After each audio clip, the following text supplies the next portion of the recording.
All right, so call to order to the regular meeting, 6:32 on June 16th. And we're going to do the Pledge of Allegiance led by Councilmember Hilton, and then we'll do it. Please remain standing for invocation by Pastor Greg Kirk. Ready, he did. I pledge allegiance to the flag of the United States of America and to the republic for which it stands, one nation, under God, indivisible, with liberty and justice for all. Mayor, Council, thank you for having me. Let's pray.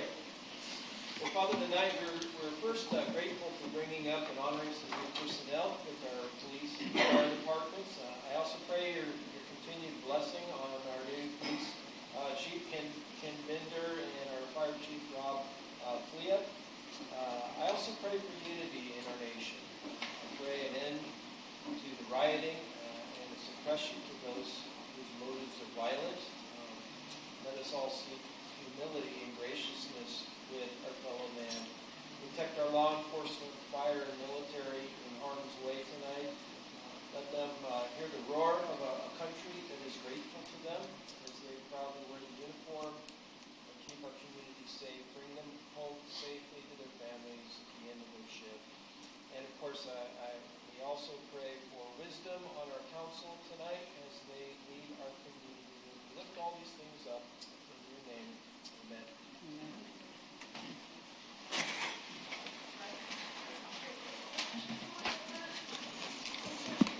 Item 1.4, City Clerk's posting of the agenda, please. Yes, Mayor and Council, the agenda was posted on Friday, June 13th at 2:44 p.m. Okay, roll call, please. Councilmember Bracco. Here. Councilmember Klein. Here. Councilmember Fugazzi. Here.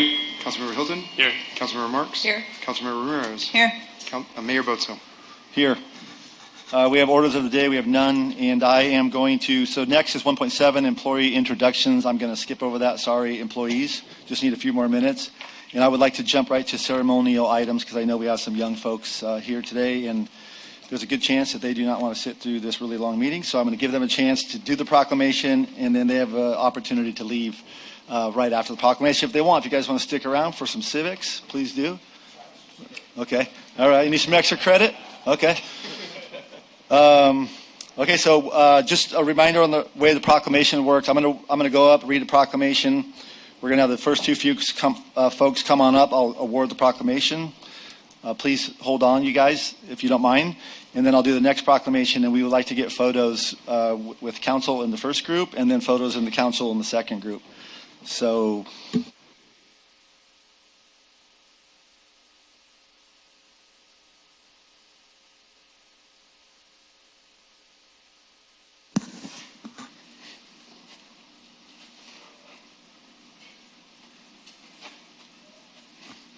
Okay, so today, this first proclamation is for Don Gage.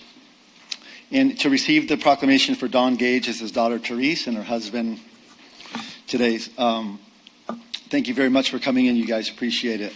Whereas Don Gage has demonstrated exceptional commitment and dedication to the Gilroy community through decades of public service, holding key leadership roles and representing the citizens of Gilroy with integrity, vision, and unwavering resolve. And whereas Don Gage began his public service as a Gilroy City Council member from 1981 to 1991, during which time he contributed to numerous initiatives that enriched the lives of residents and promoted the well-being and dignity of every member of the city. And whereas he continued to serve the community as mayor of Gilroy from 1991 to 1997, guiding the city through transformative years with steadfast leadership and a commitment to fostering economic development, opportunities for youth, and community well-being. And whereas Don Gage returned to serve as mayor of Gilroy from 2013 to 2015, once again providing his expertise and dedication to the community, leaving a legacy of thoughtful governance and impactful decision-making. And whereas Don Gage broadened his public service, furthering his impact on the Gilroy community as a Santa Clara County Supervisor from 1997 to 2010, and Santa Clara Valley Water District Director from 2010 to 2012, demonstrating his bipartisanship approach and who was objective, fair, and effective. And whereas his decades of public service have left an indelible mark on the Gilroy community, reflecting his passion for improving the quality of life for residents of all ages and his enduring commitment to civic engagement and leadership. And whereas this proclamation is issued posthumously as a testament to the respect and admiration of the Gilroy community, which will be forever grateful for Don Gage's leadership, vision, and service. Now, therefore, I, Greg Bozo, Mayor of the City of Gilroy, and on behalf of the entire City Council, employees, and residents of Gilroy, do hereby recognize and honor Don Gage for his extraordinary service as a Gilroy City Council member and Mayor. We extend our deepest gratitude for his significant contributions to the community, his tireless dedication to the betterment of Gilroy. Thank you.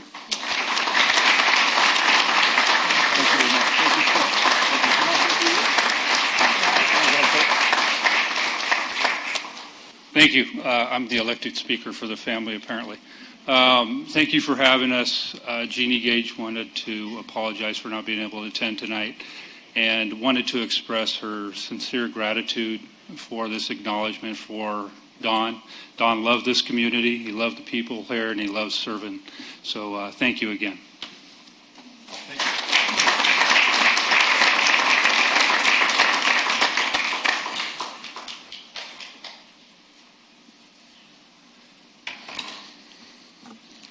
Why don't you come up, Dan? Why don't you come up, Dan?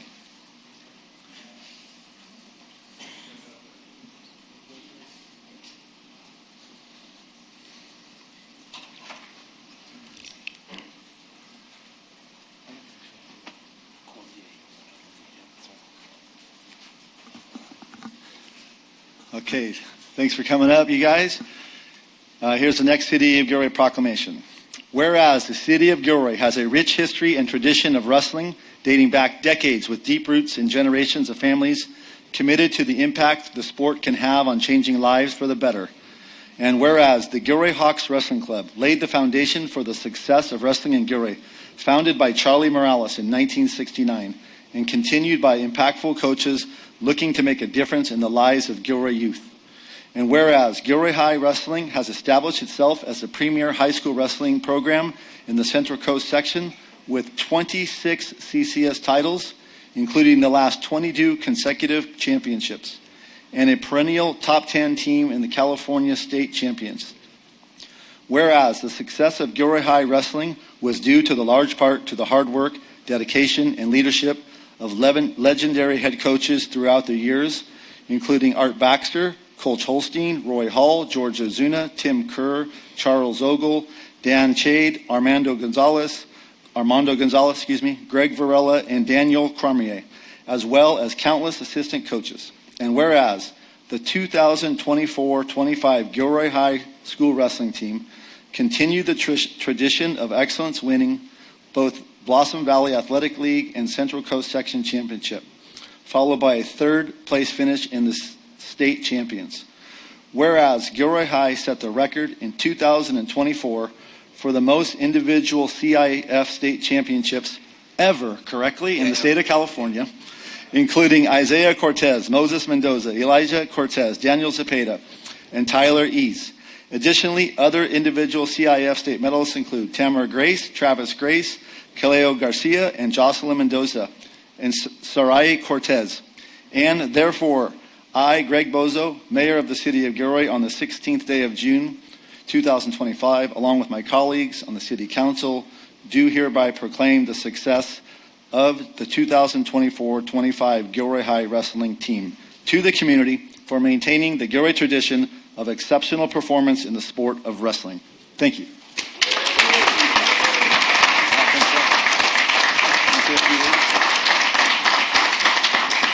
All right, guys. This team has been tremendous. I see Villarreal right here is the guy who wrestled for me my very first year coaching at Gilroy High. They were tremendous. This team has elevated this program. They have been inside the top 15 in the country for the last 6 years. Here we have Jocelyn Mendoza, Tamara Grace, who's been a 3-time state place winner. She's going to Southern Oregon. The Cortez twins, they were first as sophomores and seniors, third as juniors and freshmen. They're both going to Cornell. Travis Grace is committed to Oregon State. He's ranked number 3 in the country right now. Khalil Garcia is going to be a senior next year. Right now, while we're here, there's a coach from Arkansas Little Rock at the school waiting for Khalil. And tomorrow, a coach from the University of Columbia University comes to visit Khalil Garcia. Daniel Zepeda was a 3-time state champion. He left today to go to North Carolina State. Tyler Ice was a state champion. He left last week to go to Nebraska. These kids have done some tremendous things, and they are proud to represent our city. I love this city so much. Before we go, I want to say one thing.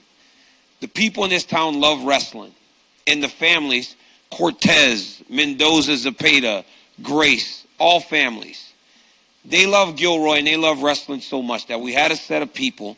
The mom sitting right there, she can tell you that it's the truth. They had twins. The intention was to name them Gil and Roy. Yes.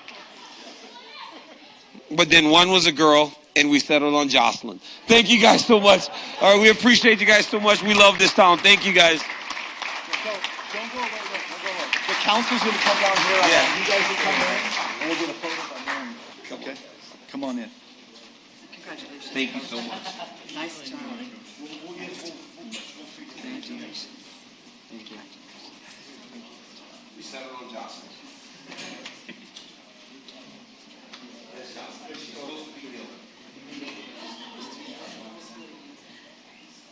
Make sure everybody sees you.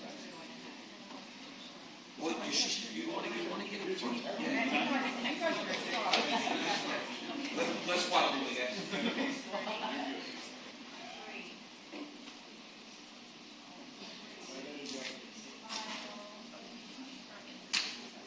Thank you guys.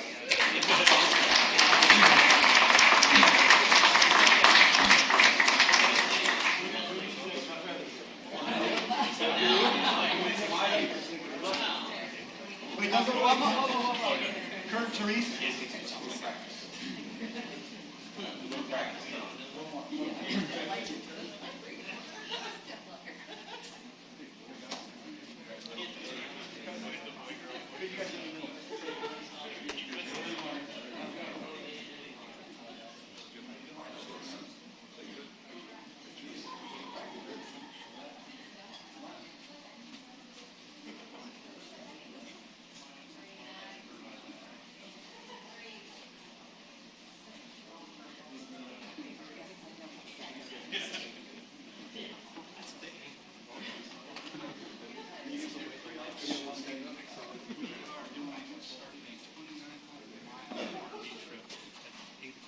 All right, man. Have a great trip. All right, I'll see you. Thank you.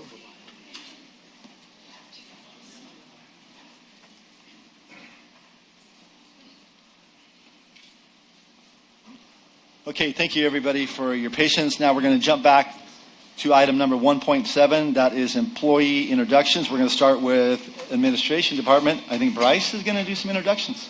All right.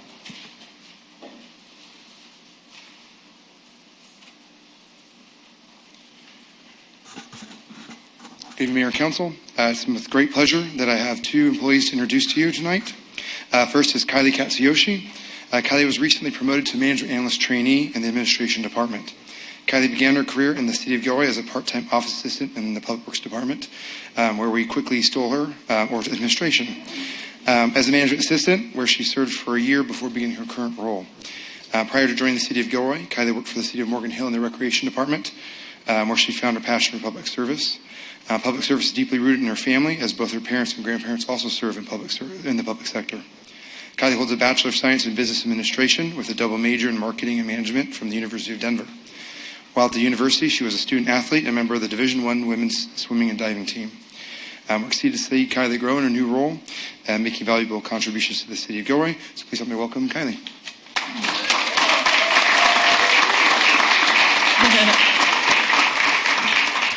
Good evening, everyone, City Council, members of the community, city staff. I just want to say thank you for this opportunity to continue serving the city of Gilroy and the community where I live. I really enjoyed working in the administration department over the last year, and I'm very excited to continue making positive contributions. Thank you.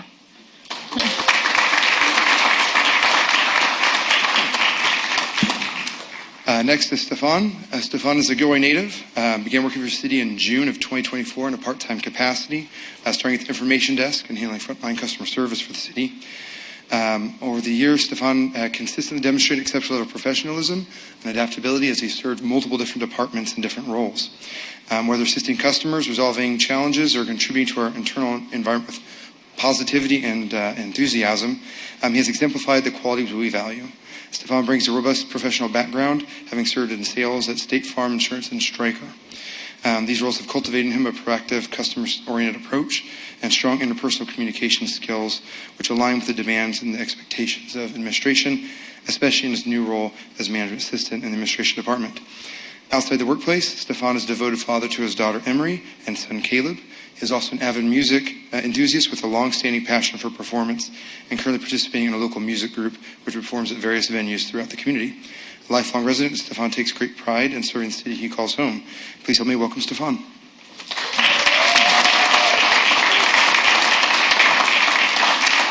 Thank you all. Gilroy native for over 30 plus years, right? And so I now get to work for the same city that raised me, and I raised my children in as well. And it's been incredible to see behind the scenes here at City Hall just the amount of people that truly care about this city that I care about. And so thank you all. Appreciate you. And thank you for believing in me and giving me this opportunity to continue to make an impact. So thank you.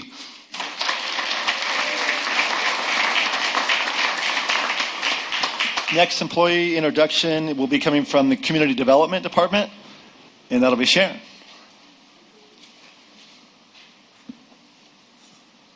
I'm glad this got raised, I guess. I don't know. I have to stand on my tiptoe. Good evening, Mayor, Council members, and members of the community. I'm Sharon Goey, Community Development Director. Tonight, I'm happy to introduce to you our new Planning Manager, Michael Fasadi. Michael comes to us with over 20 years of experience in planning, serving as the planner for the city of Milpitas, Saratoga, and San Carlos. He has led development projects, entitlement process, and build-out process for over 100 development projects. He has a master's degree in urban and regional planning from San Jose State. He's a certified planner. With his extensive experience in project management, customer service, and CEQA review, Michael brings with him a wealth of experience and expertise that will elevate our team. And on top of that, his wife has worked for Community Solutions for over 20 years, so he has an affinity for Gilroy. Please join me in welcoming Michael.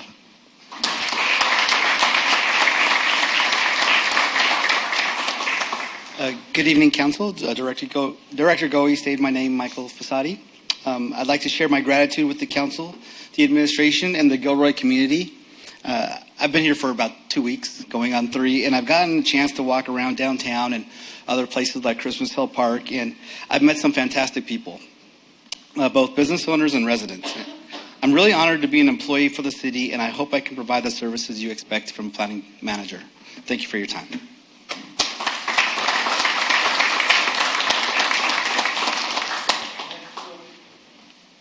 The next will be for Gilroy Fire, and introducing the new employee from Gilroy Fire will be Arlen Summers. Good evening, Mayor, City Council, and community. It's my honor to introduce Christopher Glum. He's one of our new hires. He was raised in Watsonville as part of a large family with 5 siblings. He's coached youth flag football, raced BMX bikes, spent time farming, and takes care of his girlfriend's horse. He became an emergency medical technician, EMT, in 2010 and taught EMT at Cabrillo College. He became a medic in 2023 and worked in Hollister in Santa Cruz. He began with the department for approximately about 4 months ago, where he completed his FTO, and he's been at our Chestnut Fire Station. He's working through his 18-month probationary time period with the department. Since that time, he's a pretty good cook. He's done he loves sushi, but he hasn't made sushi yet. But he's done some great. He loves red sauces and Italian food, so it's good. So he's a good cook, good person, and has a great strong work ethic. Outside of work, he's committed to maintaining a healthy and active lifestyle in his free time. He also values quality time with family and friends, and especially enjoys taking his dog to the beach and spending time in the ocean along the Santa Cruz coast. May I introduce Chris Plum?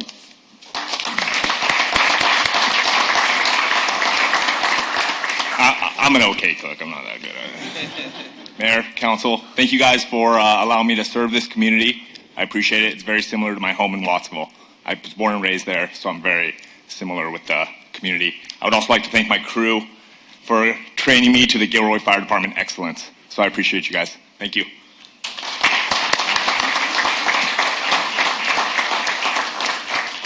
Okay, next we have new employees at Gilroy Police Department, and they will be introduced by Chief Binder.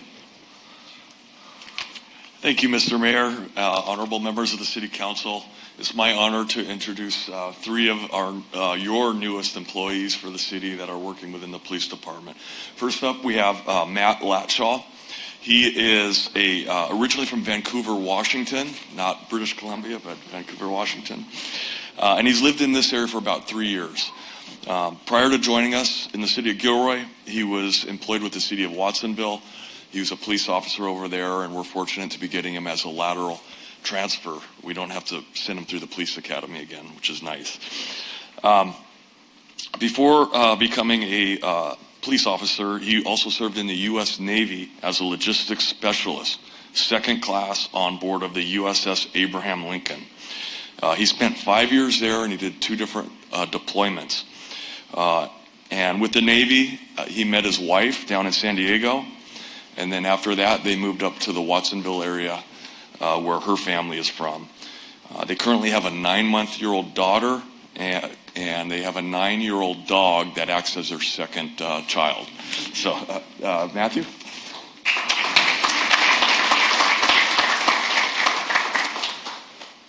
Thank you, everyone. Thank you, council. I just want to say that I'm very appreciative for the opportunity given, and I hope to make an impact in the community. And just thank you again for your time. Thank you.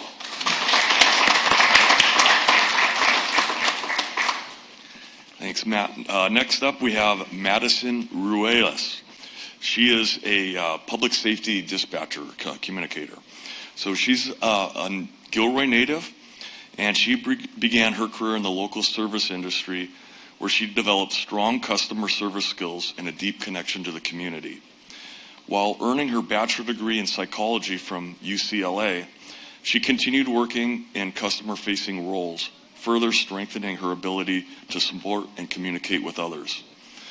Upon returning to Gilroy, Madison continued her dedication to public service through part-time work as a psychologist assistant and as a substitute teacher in the Gilroy Unified School District. She joined the police department as a public safety communicator trainee in March of this year, and she became a full-time public safety communicator in May. Madison comes from a family of public servants. Her father is in law enforcement for the past 24 years, which instilled a deep respect and admiration in her for public safety personnel. She's excited to begin this new chapter in her public safety career and looks forward to giving back to the community that she calls home. Her passion for helping others and her commitment to service make her a very valuable addition to our team.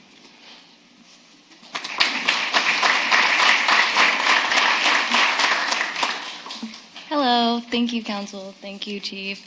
I just wanted to say I'm super grateful for this opportunity. I'm excited to serve my community I grew up in, and I'm really committed to giving Gilroy citizens the best service possible, as well as our first responders. So thank you.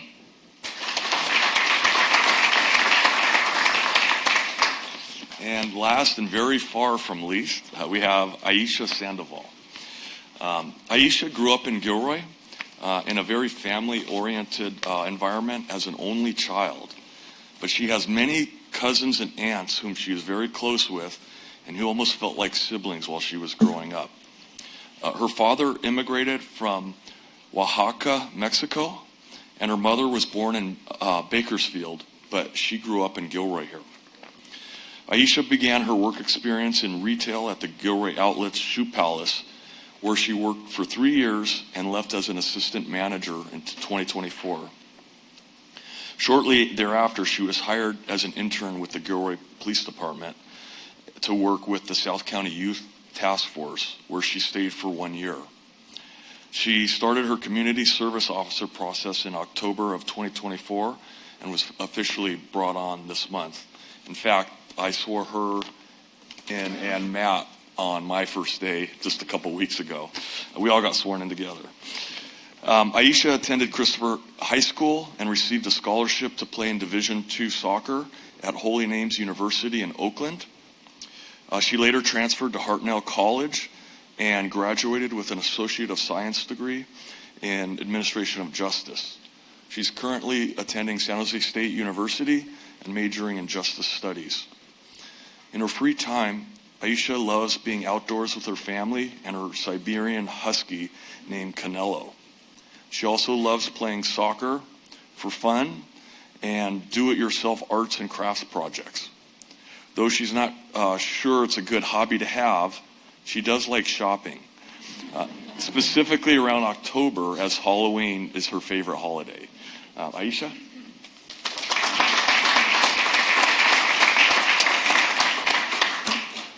Good evening, everyone. Thank you for your time, members of the community and everyone on the city council. I just want to say I was born and raised in Gilroy. I love Gilroy. It's all I've ever known. I plan to stay here my whole life, and I fell in love with police work, so I'm excited to give back to Gilroy what it gave to me growing up. Thank you.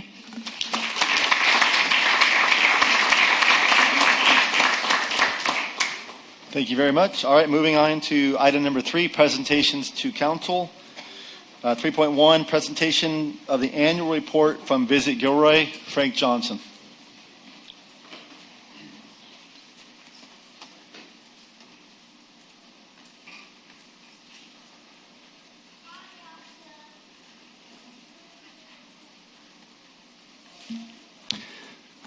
Hello, Mayor, Council, Jimmy Forbes, and the Gilroy community. Thank you for this opportunity to give an update on Visit Gilroy for 2025.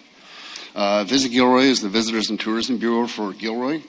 Our mission is to be enhances the image and economic well-being of the city of Gilroy by taking leadership role in promoting, marketing, and facilitating the use of the entire Gilroy region, the regional partnerships, and as a viable overnight visitor destination to generate revenue, jobs, and taxes.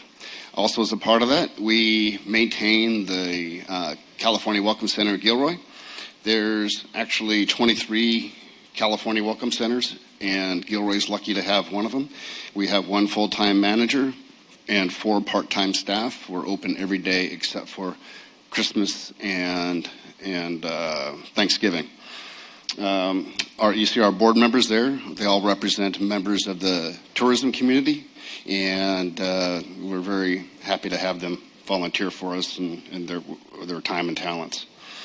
Visit Gilroy has had a few different, creative initiatives and community programs this year.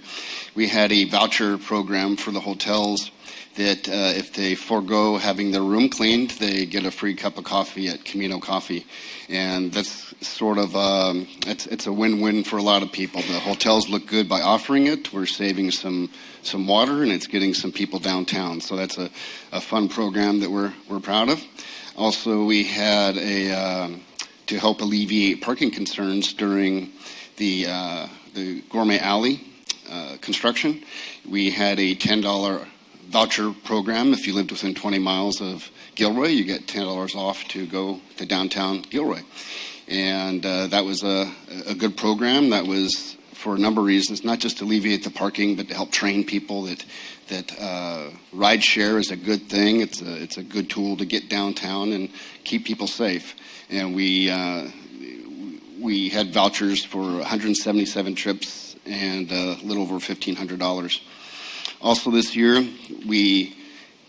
Visit Gilroy for a long time has had the very popular taco trail, but we're pretty proud this year we launched a new mural trail, which has pin drops on our website where people can click on the little pin drop and have a little recap of the mural as well as a photograph of the mural.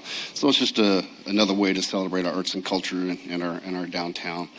We also have a new ale trail, which there's 3 breweries downtown, but there's tap rooms that stretch out down First Street all the way out to Pops and West Side Grill. So that's also a good complement to our taco trail. Now, part of the Welcome Center, last year we had our workers spoke Spanish, Japanese, Hindi, and of course English.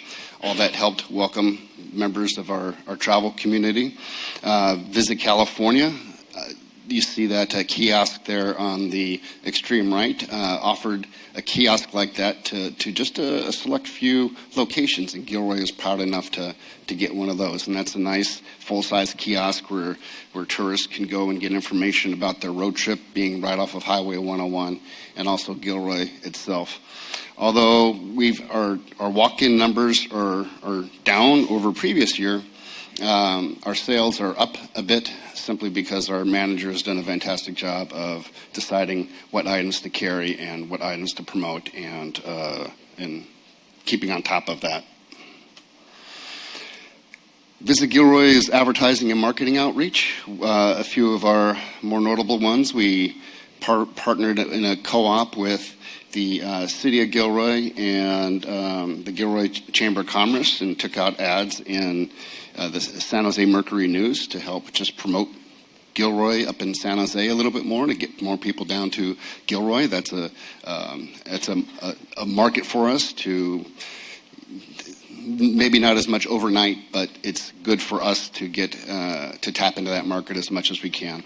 Also, I think a lot of Gilroy people kind of overlook it that Pinnacles is only an hour away, and our hotels report that we actually get a lot of traffic from people staying at the Pinnacles. It's an hour away, may sound like a lot, but when you're traveling from Germany to come to California, Gilroy makes a good destination, a good budget-friendly destination to go to places like that. We also went to a couple trade shows. Last year, the Bay Area Travel Show had over 9,000 people at it. We had a booth for Gilroy, and it was extremely successful, especially at educating people that the East Bay stands out to me, people from like Livermore, Dublin, and Danville, who never really thought of Gilroy as a place to stop, and I know we changed a lot of minds and turned people into Gilroy believers. And we do a lot of social media boosts on our different festivals and programming and events. Something a little different this year is we've embraced regional events a little bit more. For example, both the San Juan Bautista Rib Cook-Off and the Renaissance Fair attract over between 40 and 70,000 people each, and they're only 15 miles away. So I kind of treated those like a neighborhood just outside of Gilroy, and that was successful. Our hotels did report that we did get more people from the Renaissance Fair. The one reel there, you should see the little screenshot of, we hired some Renaissance actors to go downtown and frolic downtown Gilroy, eating tacos and bowling and having a good time, and it was a very popular reel. And the San Juan Rib Cook-Off, the San Juan Bautista Rib Cook-Off is a 3-day affair where go eat your ribs, have a good time, but stay in Gilroy. You can see also the map is pretty prominent. We're always promoting Gilroy as a hub. Our Welcome Center does say that people do come and stay in Gilroy to save a few bucks. The money they save in Gilroy, they can use to go to that aquarium in Monterey or spend the day at Santa Cruz. So 45 miles away or so, Gilroy is a good viable hub. The most exciting thing we worked on this year, I think, is our new website and branding. The direction we gave to the design team was to have a more assertive logo. If you recall, the logo we used to have was all cursive and it was usually in white. Wanted something that was a little more assertive and confident. We really thought about maybe is it time to retire the garlic. We talked about it and thought, no, not quite yet. We want to kind of keep that as part of our logo. So I really like that little red garlic bug is really nice. We just ordered new T-shirts and hats. We're going to have at the Welcome Center here soon, so look forward to getting those out. And notice those that little hill motif we incorporate in all of our social media because that's just evokes a feeling of Gilroy. And those, I call them the florens, those kind of like little flower imagery. That was inspired by downtown tiles and downtown motifs, edifices in the buildings.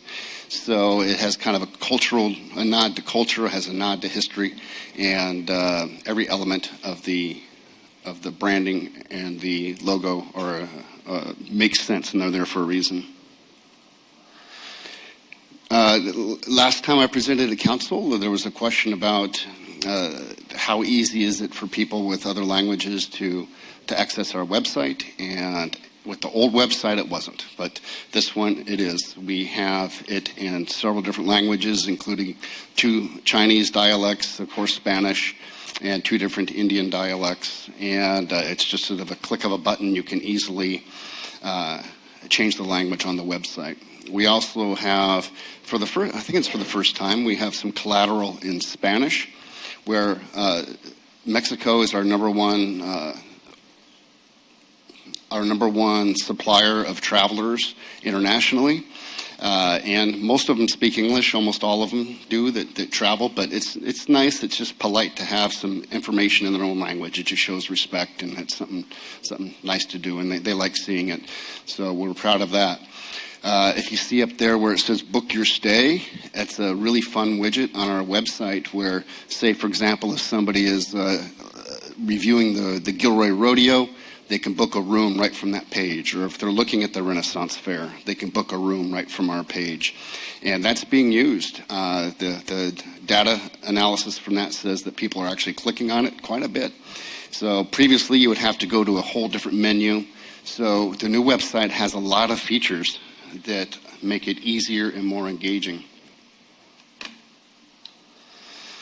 And I'll just show a few things here. But you can see as you scroll down the website that it's just vibrant, engaging again.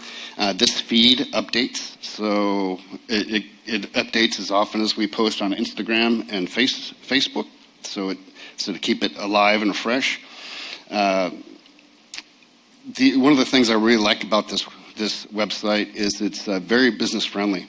We have business listings for all of our tourism partners, which, of course, the wineries, the restaurants, the places downtown, the shops, and we have close to 400 listings. So that we built and we maintain. So we have a photograph of just about every tourism-related business in town, which I think is absolutely wonderful, which it gives a voice to our community. And if you're thinking of coming to Gilroy, how could you not look at this and just be inspired by how much there is to do and see and eat? Our blog is very successful. It drives a lot of organic traffic. That's my personal favorite of the winery dogs of the Santa Clara Valley. And events is very prominent on our page, so you can click on that and it'll go to all our calendar events. Now, I'll just show you something here real quick. I mentioned restaurants. I'm going to click on restaurants, and you see that probably more restaurants than your average Gilroy resident would realize, but we have 88 restaurants in there. And I can click on these, and most of them have a number of images and also have a link to their site and their phone number and their contact information. So it drives local business as well as makes Gilroy enticing. And we have the same sort of areas for sweets and treats, garlic dining, and all the other fun stuff. Our annual events. Again, there's the book your stay, so when people are reading about an individual event, they can easily navigate to a room and find other things to do in California or in Gilroy that are fun. This is a glimpse of what's upcoming this year. This year is really exciting. I wish I could give you this year's report this year, because we have a lot of fun things coming up. We talk about Gilroy as a hub. Great. It's always been a hub. But we're working on something new here that we're calling the Bay Area Garlic Town Loop, that I think for the first time it really puts Gilroy in a Bay Area context. Sure.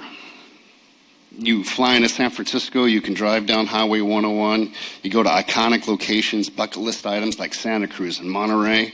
But guess what? By the time you spend 3 or 4 days doing that, having unparalleled Mexican food, recreation destination, a nice downtown, beautiful family-run wineries, which are the antidote to some of the bigger cities that don't have that kind of small-town feeling. Gilroy really fits in there, and I think that's something that we've been searching for a long time, is just how we can make sense within the Bay Area context. I've also ran this by the leaders at San Francisco, Santa Cruz, and Monterey, which are the big monsters of DMOs in California, and they, quote, love the idea. Visit California has also taken an interest in this. So this just came out, and I look forward to seeing what it's going to do, because it really is a good way to work with our partners and to give context to Gilroy. It's more active than saying we're a hub. It's actually giving some people something to do. Challenges. Canadian travel is pretty much shut off, or at least been greatly impugned. I haven't seen any numbers on the travel from Mexico, which was our top partner, but the geopolitical uncertainty, it will be an issue. I can't say that drinking less beer and wine is certainly a good thing, but that's part of our pedestals, and the wineries are going to be hurting from less people drinking wine. But our downtown, I have been in Gilroy 2.5 years. The downtown has really bounded back. It's something that's much closer to charming than it was. It's beautiful. So we have a lot of great events. We're leveraging the regional events. This week, we have a video crews coming into town to refresh our video assets. We haven't had professional video shot and photography shot in Gilroy for many years. So we're going to get just a beautiful new repository of imagery that we can't wait to use to promote Gilroy over the next year. So a lot of things to look forward to, and I'm here for your questions. Any questions for Frank? No, Frank, great present. Oh, go ahead. I'll just provide some feedback. The Visit Gilroy board was one of my favorite boards to be a part of. But just thank you for always challenging yourself and for thinking outside the box and then going for something bigger.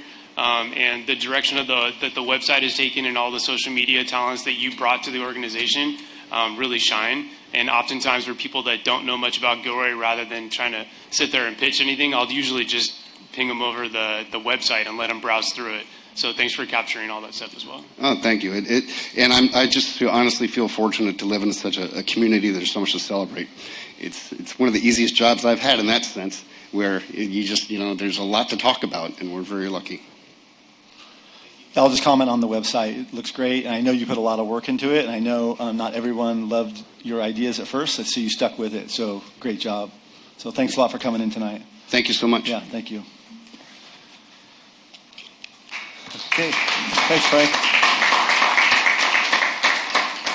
Okay, moving on to item 3.2, public comments by members of the public on items not on the agenda, but within the subject matter of the jurisdiction of City Council. Yes, Mayor, Council, we have 5 speakers at this time. First is John Pena, followed by Robert Butler.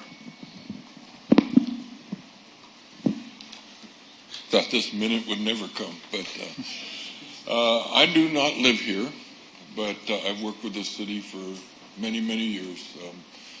I worked in this in the 90s, back when you guys had this wonderful program that helped a lot of people realize a dream. I worked for South County Housing, and I had part in helping over 100 people get a home through Sweat Equity Homes. And so I feel I've been in construction for 50 years, and I live in San Jose. I've never seen such a program, so I think you guys are awesome down here. But what I'm down here tonight for is, as was said in the allegiance, fair for all, equity for all. I've learned that the people that own these food trucks can no longer work down here and sell their food, even though they are trying to provide for their family. I recently saw them now. They're out off of Maston, which is not in Santa Clara County. They are now paying $700 a month to try to make a living for their families. And they're dropping like flies. because nobody goes out there, not like they used to do here. So my question to you guys is, because I'm not a lawyer, I'm a business owner just trying to make it. I feel that now, since you guys have said, or the city or whoever said that people can't sell food on the street, I'm trying to realize now that must mean that the little girl who's on the corner selling cookies or lemonade is the same person who doesn't have a city license, who doesn't have somebody who's come in and make sure that her food's not contaminated. I feel like now she can't do that anymore. Or I feel like the girls that sell Girl Scout cookies, they can no longer do that because the city now has said, you cannot sell food on the street. Or the people that, not even food, I'm just thinking about the people that for a donation basis, I saw it last weekend, that are out here washing cars on private property. I'm trying to figure out in my mind, they can't do that anymore.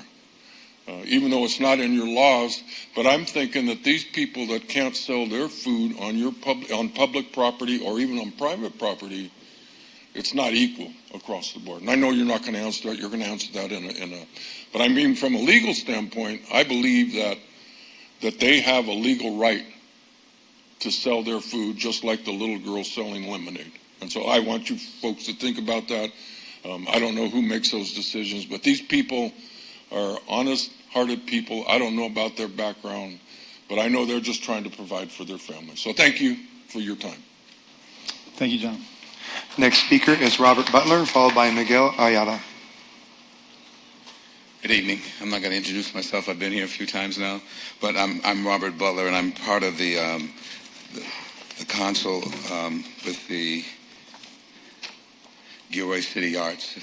So I'm representing the Gilroy City Arts, and I have some questions too. But first of all, we're doing a kids drama club, and I think you guys need to know about what we're doing at the center. So we have a drama club coming up on June the 30th. It's 2 sessions, and if anyone's interested, I'm just going to leave some information for it. On May 2nd, we gave a concert to raise money for the unhoused. We did raise a lot of money, and we gave it to, most of it to the Compassion Center, South County Compassion Center. Some of the money now is going to gift cards, and we're going to be buying some gift cards from McDonald's, and I've called the McDonald's guy in here in the city, and I'm trying to get gift cards, and we're going to prepare lunch and cold drinks in the summer and give gift cards out to some of the unhoused places here in Gilroy.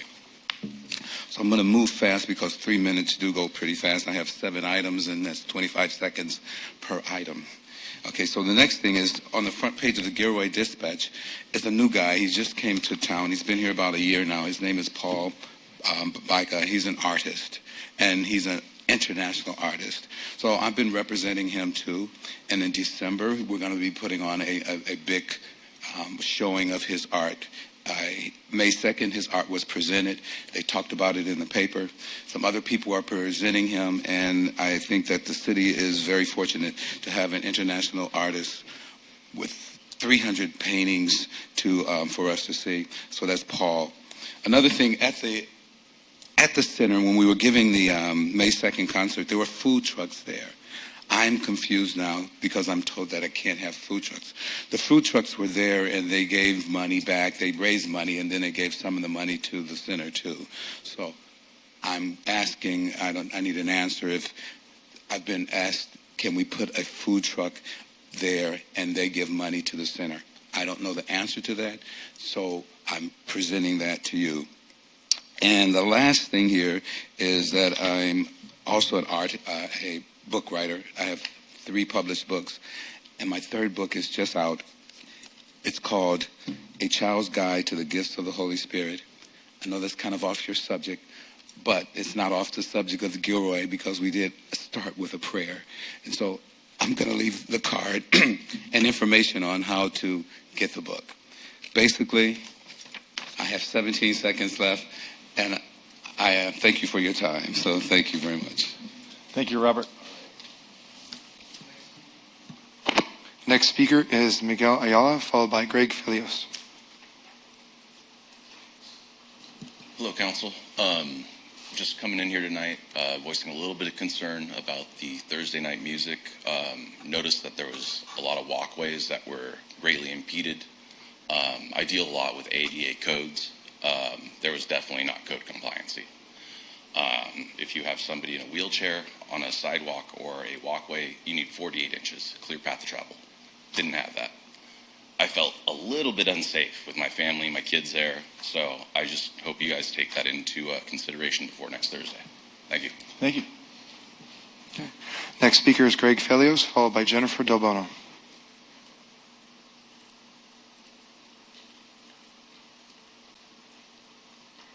Thank you. A couple of shout-outs, positive shout-outs. My experience with the Thursday music series, Downtown Music Series, was very, very good. I've lived here 11 years. It's the first time I ever went to it. I'm sorry I missed out on this. We got to get people to go to this thing. I'm sure there's a lot of people like myself who've never been to it, but this is a great opportunity for people of all ages. It's a great idea. It's a great opportunity. They have food vendors. They have informational vendors, informational tents. Great music. Plenty of room to dance. This is an opportunity for the community to get together and hang out. Oh, and people love hanging out. So a shout out to this group and anybody who let us get people to this to these Thursday night series. And so you should be proud of the Gilroy, all the Gilroy people who together are hanging out. Number two, on Saturdays, on the corner of First Street and Santa Teresa, you'll see a group gathered, and you'll see this every Saturday at 12 noon. Normally we get 30 to 40 people. Last Saturday, we had 500 to 600 people. And just want to let you know that this was a peaceful and very, very enthusiastic demonstration of people expressing their concerns, people expressing their needs. And everybody together was very, very supportive. The community was supportive. And we wanted to thank the law enforcement, drove by, waved, just to make sure that everything was going good. Everything went very, very well. It was very, very smooth. I don't know if any of you saw it, but 500, 600 people along First Street is quite a sight. And we're not sure. We probably won't get that many maybe next time we, but on every Saturday, if you ever drive by First Street in Santa Teresa, just know that these are people who are expressing their concerns, expressing their needs, and we want to thank the council and thank the law enforcement for being supportive of these people. And we hope you get a chance to talk to these people if you get a chance. Thank you very much. Thank you, Greg. Okay, next speaker is Jennifer Del Bono, followed by Ron Kirkish.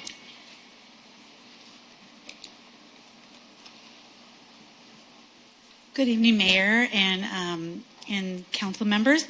You just said everything I wanted to say. Well, that's good. I'll just reiterate it.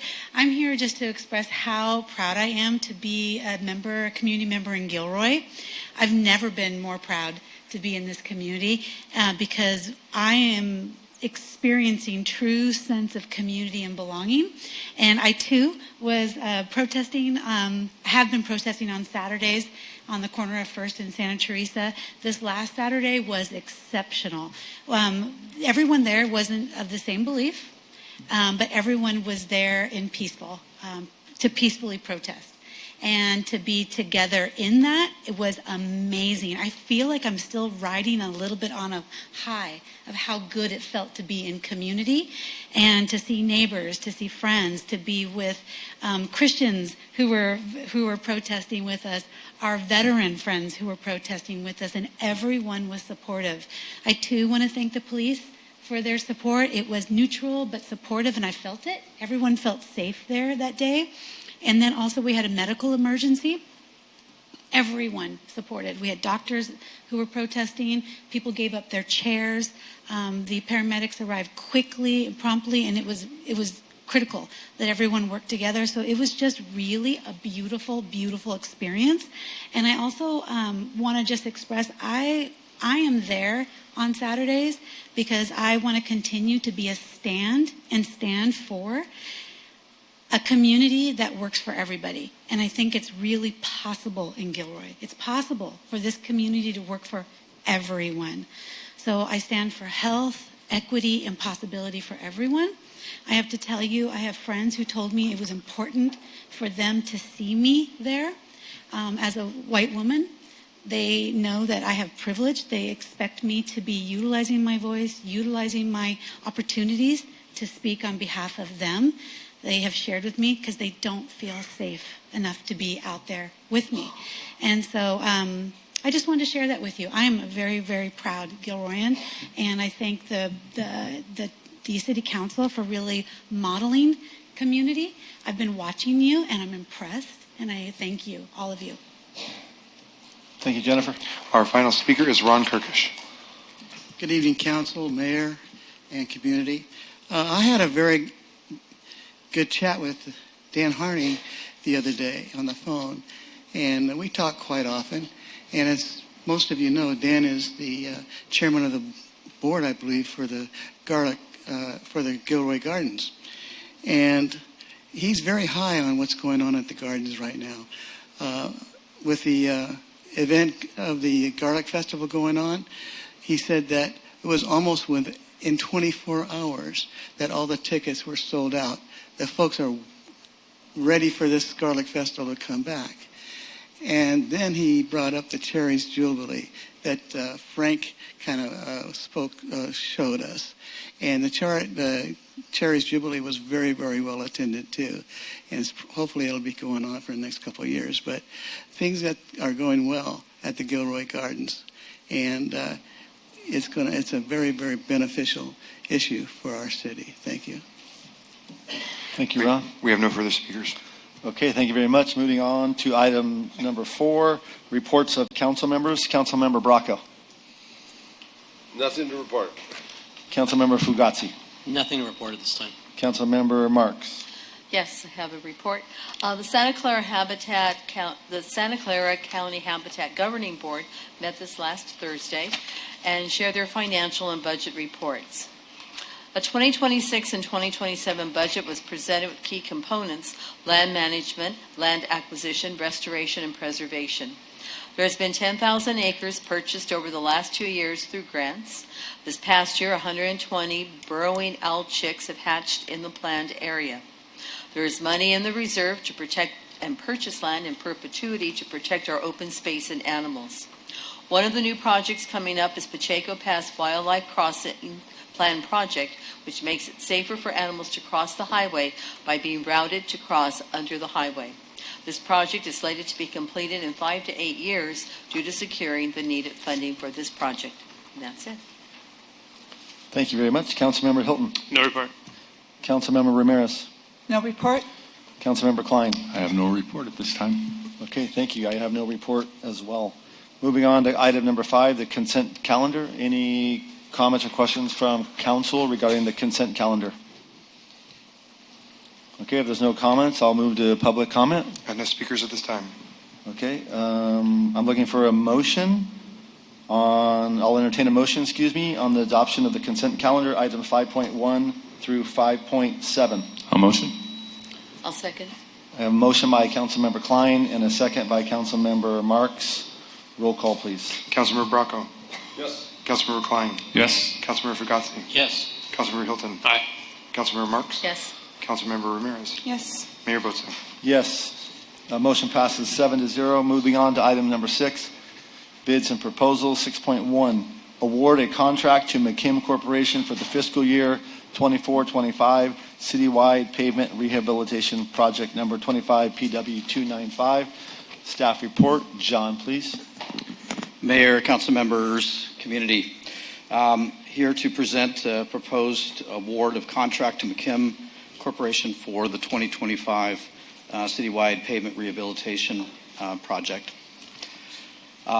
This is part of a 5-year plan for enhancing the pavement. We are in year basically 2 of that. Fiscal year 24 was the first of that 5-year period. This project includes about 13 street segments, 2 alleyways, 15 total, and about 1.4 million square feet of pavement. This year is a little different than last year's and some of the prior years even, in that this is focused on collectors and arterials. It is involving more significant work of grind and overlays, and so the work is a little less in terms of square footage, but more in work and effort, and also includes streets that are in worse condition than the local streets, seeing a lot more truck and heavy vehicle traffic. This project was advertised as appropriate. We received 6 bids in the process, and at the time of the bid opening, McKim Corporation was identified as the lowest responsive bidder. There were no protests, and this remained and remains tonight our recommended lowest responsible bidder. We did have a very good bid environment for this project. We're thrilled that we had 3 bids that came in below the engineer's estimate, and even a 4th that was very close to the engineer's estimate. So we were thrilled with the work. I think our staff did a great job of getting this number to a reasonable point on the engineer's estimate. Also maybe indicates that we're hitting a point in the bidding environment where they're coming back to the public sector projects, and we hope that means better value for all of us down the road as community members and as staff.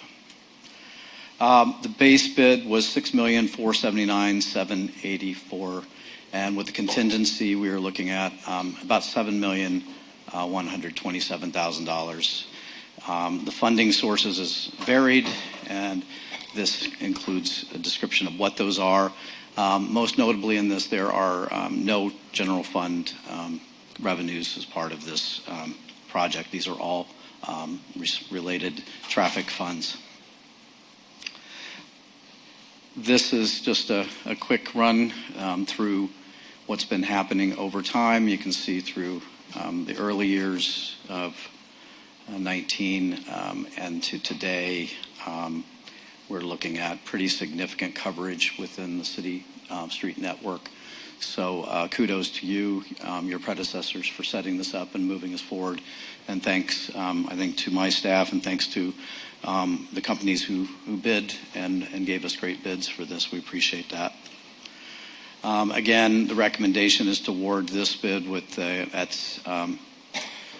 $6,479,784 and a total of $7,127,763 to cover 10% contingency. Thank you. Questions for staff? Councilmember Fugazi. Thank you for spending time with me on the phone and going over some of this, all the work, but for some clarity for the public, and specifically I know a lot of the feedback that I see online, as well as residents I've spoken to, have a real concern over the Monterey connection at the south end of town that goes under the overpass. And I know we had some discussion on this, but I at least wanted to try to cover it here. To confirm, that's not included in this, right? The area between ramp to ramp on Monterey Street, basically underneath the overpass, is not included as part of this project. To be clear, it's not just ramp to ramp, though, right? It's also all the way back to the frontage road. Well, ramp to ramp and all the way back to basically the frontage road, yes, which Right. is the access to the sports park. And that's Caltrans, we think? We don't know It is yet? Caltrans right of way. At this point, we're trying to establish with Caltrans what their plans are for that, in hopes that they will plan for restoration of that area as well. There is some consideration as to whether there might be an agreement where we're unclear whether there is or is not one, so we're trying to also clarify whether there is any kind of agreement which places any responsibility on the city. So there's a two-pronged approach to this, is asking Caltrans what their plans are and asking them to proceed with that, in hopes that either shakes out the issue of they believe that there is at least a responsibility of the city, a shared responsibility, or yes, they own the responsibility for that. So if it's a shared, if it's a shared responsibility, you're saying it could be split, or it's all us? I don't anticipate that. There is a possibility, but I don't anticipate that. Caltrans is usually a one-way, unilateral. Either you have the responsibility as the local jurisdiction, or they do. And that would be in our records, so that we should be able to check, right? There are, but the records, just being what they are, these things go back multiple years. Okay. We received a record of an agreement that we were unaware of and had not found in any of our records. So that's part of the concern and issue that we need to just clarify. And for further clarity, regardless of how they come back or whatnot, this work will not be done this year. This will not be done this year. So that's where my biggest concern is, and I just want to make sure the public knows, because the understanding that I had before is that, for whatever reason, it might have been my own, that Caltrans was aware of this already, and that this was on the project plan for Caltrans. I'm sure that's some of my own misunderstanding, but I will say that with myself on the committee and with Councilmember Klein on the committee, with VTA Mobility Partnership and whatnot, anything that you guys need to do with that, you should not hesitate to contact us to help push on those guys. And furthermore, try to look to see how we're going to mitigate this in the interim, because with all the extra traffic, with the Castro Valley Road and Mesa Road closed, it's bad already, and it's only going to get worse. So I hope that we work hard in finding out how over the next year that this is something's going to happen to it from somebody. So anyway, thank you. Thank you. Thank you. Further questions for John? Okay, if there's no further questions, I'll entertain a motion. Oh, excuse me. I'm sorry. Thank you. Public comment, please. We have no speakers at this time. Thank you very much.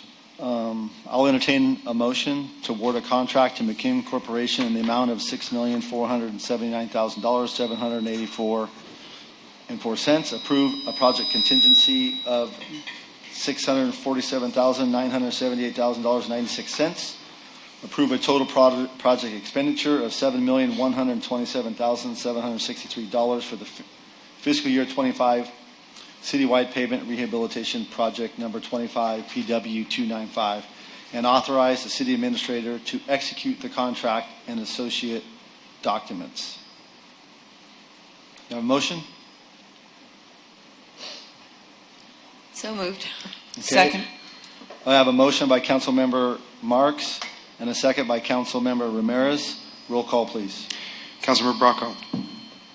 Yes. Councilmember Klein. Yes. Councilmember Fugazi. Yes. Councilmember Hilton. Aye. Councilmember Marks. Yes. Councilmember Ramirez. Yes. Mayor Bozo.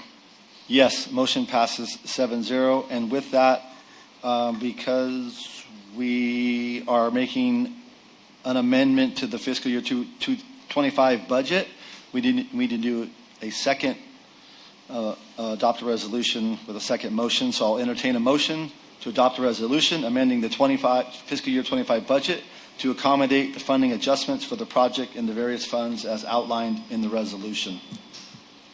I move. A second? Okay, I have a motion by Councilmember Ramirez and a second by Councilmember Klein. Roll call, please. Councilmember Bracco. Yes. Councilmember Klein. Yes. Councilmember Fugazi. Yes. Councilmember Hilton. Aye. Councilmember Marks. Yes. Councilmember Ramirez. Yes. Mayor Bozo. Yes, motion passes 7-0. Thank you very much, John. Moving right along to item number 6.2, award a contract to Vanguard Construction for the fiscal year 25 engineering sidewalk replacement project number 25 PW 296 in the amount of $652,787. Approve a project contingency of $65,278 and approve a total project expenditure of $718,065 for construction. Staff report, please. Thank you, Mayor, council members, community. Before you again is a potential award for construction of sidewalk program for 2025. This project includes repairs of sidewalks and various infrastructure and replacement and removal of street trees at 38 locations. I'll note that this is the first project under the revised council program. And that program basically replaced a cost share program that required an owner to front the cost and then ask the city for reimbursement of appropriate public facilities that were improved with that project. The revised program basically reversed that and placed the responsibility on the city to front those costs and ultimately seek reimbursement back from the property owner. And so this is our first run at this new process, and we appreciate the opportunity to run through this and test it. You also note that this includes this program includes basically a lower income provision, basically through the PG&E's CARE program, connecting with that. So this is something that was included.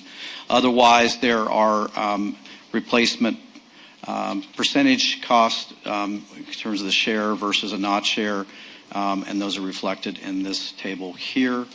I will note in this proposal for the 38 spots, there were no private tree issues, and that was it was intentional in terms of looking at where we could get the best share point with that, and we were encouraging folks with private tree issues to seek and hope that they would proceed on their own, frankly, and where they can't and where they won't, we will continue to look at those as well. This also changes the nature, and I'll talk about that a little bit in terms of how that reimbursement ultimately works. These are the 38 locations, and I want to point out that there are several of these locations that are actually corner lots.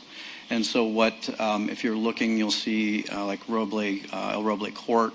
Actually, the improvements are on Wren, not on Roble Court, but they are an address for Roble Court. So it's a little bit misleading in terms of where exactly all of these improvements are going.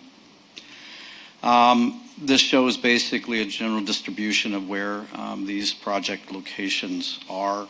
So they are among various places in the city. 38, you can see 38 space locations does not go very far in this world in terms of cost. But we've tried to do the best we could with working through that. The overall property owner reimbursement, if you take the total amount and what the reimbursement would be based on the fact that you've got public trees and no private trees, but you've got very few driveway aprons, which are 100% responsibility of the owner. We're at about 20% reimbursement rate on this when it's all said and done. And that could go up a little bit, but proportionally it's basically 20% is what that is. We bid this project, and it's been a bit of a wild ride in this issue. When we opened bids, Villalobos and Associates was identified at that point as the lowest responsive and responsible bidder. Subsequently, Villalobos was invalidated due to some DIR wage-related violations that were not disclosed as required per our purchasing manual. And so in following that, we identified Vanguard as the next lowest responsive and responsible bidder, and they have been contacted, and we have been proceeding with them through this process. You can see here basically what those bids look like. Again, we had 5 total, 3 ultimately qualified, Vanguard being the lowest responsive and responsible bidder at this point. Total project cost with contingency at $718,065, and this has funding available through the sidewalk repair reserve, and there are funds sufficient to cover the cost of this effort. You'll note that this is a little strange in terms of the fact that we had actually an alternate proposal in this as a possibility. Obviously, the initial recommendation is to go ahead and award the contract to Vanguard Construction in the amount of $718,065. But the alternative that you have is to reject all these bids and ask staff to rebid this. Part of the thinking in that process is that we are approaching 2 weeks now till fiscal year 26, and there are additional funds available. We could roughly double the number of spots here, do one project, have lower overhead costs for us, lower fixed costs to potential contractors, and hopefully maybe take advantage of a greater economy of scale on that. So we have put that to the council as an alternative, and there is no specific recommendation on that, but we think that there is at least something to consider in that process. And that remains obviously a policy decision of the council. That concludes my presentation. Councilmember Ramirez? Thank you. Just a couple of questions. All of the trees that you identified were public trees, none of them were private. Has there been any consideration as to rethinking what trees we plant so that this doesn't happen? Absolutely. Okay. And is that moving forward? Yes. There are several things we can do. One, obviously, is I'm sure that most of these did not have any kind of root barriers established with them. We also need to look at the width of the parkway strips in terms of how those can address it. The challenge, I'll say, is that we have a street tree plan, and those include the species that are generally identified. And I think there's two things that we're going to have to start thinking about.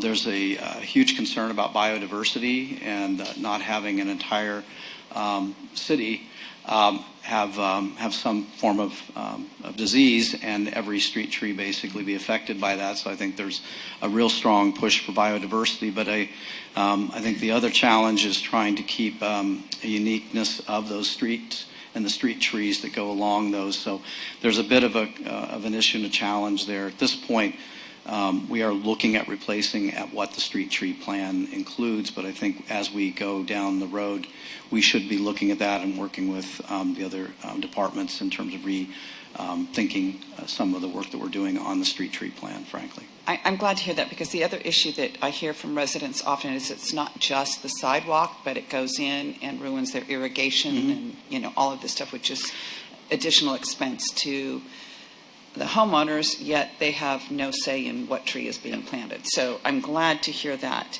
Then you're asking the second option that we have is to push it forward to next year and have it go out to rebid.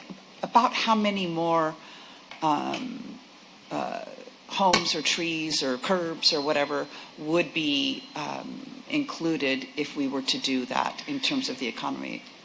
We do not know exactly what the bids will come in, obviously, but if we look at where we were with 38, we think that with the money we have for fiscal year 26, that we could probably get close to doubling the number out there. And again, we think we can get a better bid environment with that larger number. And then that would all take place next year. It would all be planned out for next year for completion? We would be, on the screen, we would be looking at recirculating the bid within 60 days, and all said and done, we believe that we can be working by October on this, following award by the council. And it would be completed by the end of the year? Basically, completed before the end of the year. Oh, perfect. Okay, thank you. No more questions. I know I spoke to you on the phone again about some of these as well. To be clear, most of these are in the residential area, not in the commercial area, and we do have some form of a plan that we can go forward in the next year in some of these other areas. For instance, I mentioned to you obviously on the corner of First Street and Monterey, where there's significant damage right there in a very frequently traveled area. And then there's other areas in front of parks that I know for sure. It's just so interesting. I just pulled up the street view right here of Sidney Casper Park, 2019. Saw the little twigs of the trees with the perfect sidewalks, and now the sidewalks are, more or less like this. So can you explain, at least for the public a little, how this is different from the rest of it that may go on and when it might go on, or does it have to come back here? Because I'm kind of unclear myself. Do you have to do another survey? You had mentioned something about. Thank you. I just wanted clarity on that one. So I'll say there's multiple pieces to this. I'll just mention that we have in the coming year's budget funding for Precision Concrete, who will go in and actually trim. If you have less than 2 inches lift, we can go in and have a firm come in and trim those down and trim those off and remove the tripping conditions there. There's a limit, again, to how much push, and when they reach that limit, then we're back talking about full replacement. In 2019, there wasn't a survey done. It was a LIDAR survey done. That's the last time there's been a full survey of the street and the sidewalk issues. And so we think that we definitely need to take a look at that. And I think we need to combine that with some actual in-the-field work and study and analysis of that. I think we also can do a little more work as we look at this and maybe come back even to have a conversation with the council to refine your policy now, to look at whether we emphasize efforts in terms of higher volume areas. This was focused around higher volume as it relates to parks, access to parks, access to schools particularly, but it really did not, in terms of those, look at, I think, the higher volumes associated with commercial areas that we might want to take a look at down the road. But at this point, I think we can go back. But I do think we need to do some new analysis of the sidewalk system. 6 years is amazing. Like I said, I just looked at it just now because we had spoken about that, and I was like, wow, the park sidewalks look great there 6 years ago. So it stands to reason that we need to probably do it more often. And one of the things tree roots always seem to find are our sewer systems too, because there's a constant source of food and water there, which is another problem for our utilities friends. Councilmember Hilton.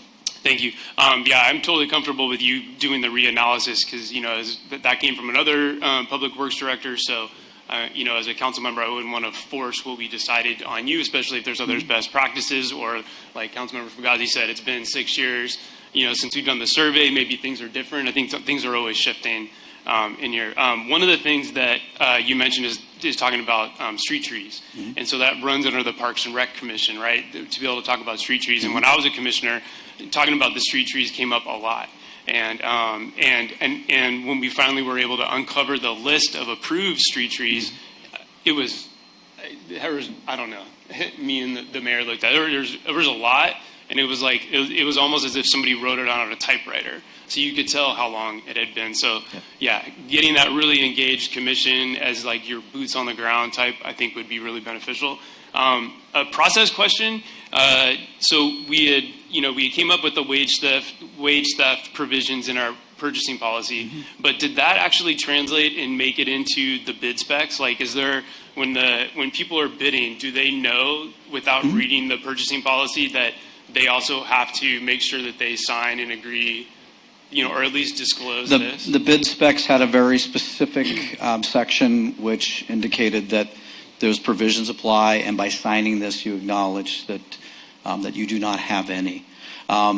Finance has developed a form that's beyond that, which we've also required, and we required as part of the pavement project, in which they also sign a separate agreement. So we have in that situation double coverage between the specs that were signed off and also another form that was signed. And then so they would, like, your staff and anybody that's bidding would be able to, if they wanted to further dig deep into it, they'd be able to go to that section of the purchasing policy to be able to like read further on it? Yes. Okay. So yeah, I am kind of leaning towards what you talked about putting it out for the rebid, get that economy to scale. It sounds like we were able to reduce the price of the cost of asphalt. And it sounds like that would make it really clear too to everybody that's putting the bid on it. Make sure you disclose those wage theft items, but sort of give you that flexibility to revise some stuff too. Thank you. Okay, let's go to public comment. As Mayor and Council, we have one speaker, Maria Aguilar. If I heard correctly, you're asking trees that were planted by the city, and now you need to redo the sidewalk, that the homeowner is having to pay 50% for the sidewalk repair, which I don't think that's right. And then the other thing, I think when you do plant trees, you do need to instruct homeowners that you have to do deep watering. Otherwise, you're going to end up with the same, regardless of what tree you plant. We have no further speakers. Okay, any further questions for John? Councilmember Hilton, would you like to make a motion? Sure. So I want to make a motion to reject all bids and direct staff to rebid the project. I'll second it. Okay, I have a motion by Councilmember Hilton and a second by Councilmember Klein to reject all bids and direct staff to rebid the project given the qualified bids substantially exceed the engineer's estimate. I'll leave it at that. Can I roll call, please? Councilmember Bracco. Yeah. Councilmember Klein. Yes. Councilmember Fugazi. Yes. Councilmember Hilton. Aye. Councilmember Marks. Yes. Councilmember Ramirez. Yes. Mayor Bozo. Yes. Motion passes 7-0. Okay, moving on to item number 7 and 7.1. It's a public hearing. It's appeal of the Planning Commission's determination for architectural and site review and variance application for removal of an existing 35-foot monopole and installation of a 65-foot monopole or 70-foot monopine design and related equipment located at 401 First Street. Application number AS 24-14 and V 24-01. Go ahead, staff. Good evening, Mayor and City Council. I'm Melissa Durkin with the Planning Division here to present to you a proposal by Crown Castle to install a wireless facility at 401 First Street. Give me just one moment, I'll get this presentation going. As you mentioned, this is a continued public hearing from the May 5th City Council meeting, so I just want to give you a quick overview to refresh your recollection of what was discussed previously. This project is located at the northwest corner of 1st and Hannah Street, surrounded on the north by an office building, on the south by a retail building, on the east by a restaurant, and on the west by a commercial shopping center. The site currently has a monopole. It's a 35-foot high monopole, and the applicant's proposal is to replace that with a larger monopole, a 65-foot high monopole that could hold up to 3 different wireless antennas. At the March 13th Planning Commission meeting, the Planning Commission determined that this project was exempt from CEQA under Section 15303, which is Class 3, and that is the small facilities exemption. The Planning Commission's motion to approve architectural and site review AS 24-14 and variance V 24-01 failed on a 3-3 vote, and that resulted in denials of both of those applications. The Planning Commission did not make a motion to deny the project, and because of that, there were no findings of denial made, and there was no substantial evidence that was stated to deny the project. At the May 5th City Council meeting, the applicant appealed the Planning Commission's denial, and the applicant based their appeal on the following reasons. One, that staff recommended approval of architectural and site review AS 24-14 and variance V 2401 and found the project to be consistent with the general plan, compliant with zoning, categorically exempt from CEQA, and compliant with the Federal Communication Commission's rules and regulations. In addition, the applications were reviewed by the Technical Advisory Committee and staff was able to make the required findings. 2, no findings were made based on substantial evidence to deny the project as required by Section 332C7 of the 1996 Telecommunications Act. 3, denial of the project by the Planning Commission is in violation of Section 332C7 of the 1996 Telecommunications Act and may amount to a prohibition on the provision of personal wireless services. And 4, comments made at the March 13, 2025 Planning Commission meeting suggest that the decision made by the Planning Commission may have been impermissible under Section 332C7 of the 1996 Act. At the May 5th meeting, staff recommended that the City Council grant the appeal and approve applications AS 24-14 and V2401 because the project is compliant with the FCC radio frequency emissions. All required architectural and site review and variance findings were made for the project, and no substantial evidence is known to justify a denial of the project. At that meeting, the City Council requested that renderings for a stealth design be brought back for consideration. So that's what we're presenting to you this evening. I have 4 sets of renderings to present to you. So I'll go through each of them. Each of them has 3 different perspectives. This first set, each of them shows the existing monopole on the left-hand side of the screen and the proposed antenna on the right-hand side of the screen. So this first set of renderings shows the monopole with 1 carrier, and this is what the applicant is proposing. So this first slide shows the existing and proposed looking northwest from First Street. The next slide shows the monopole with 1 carrier looking northeast from First Street.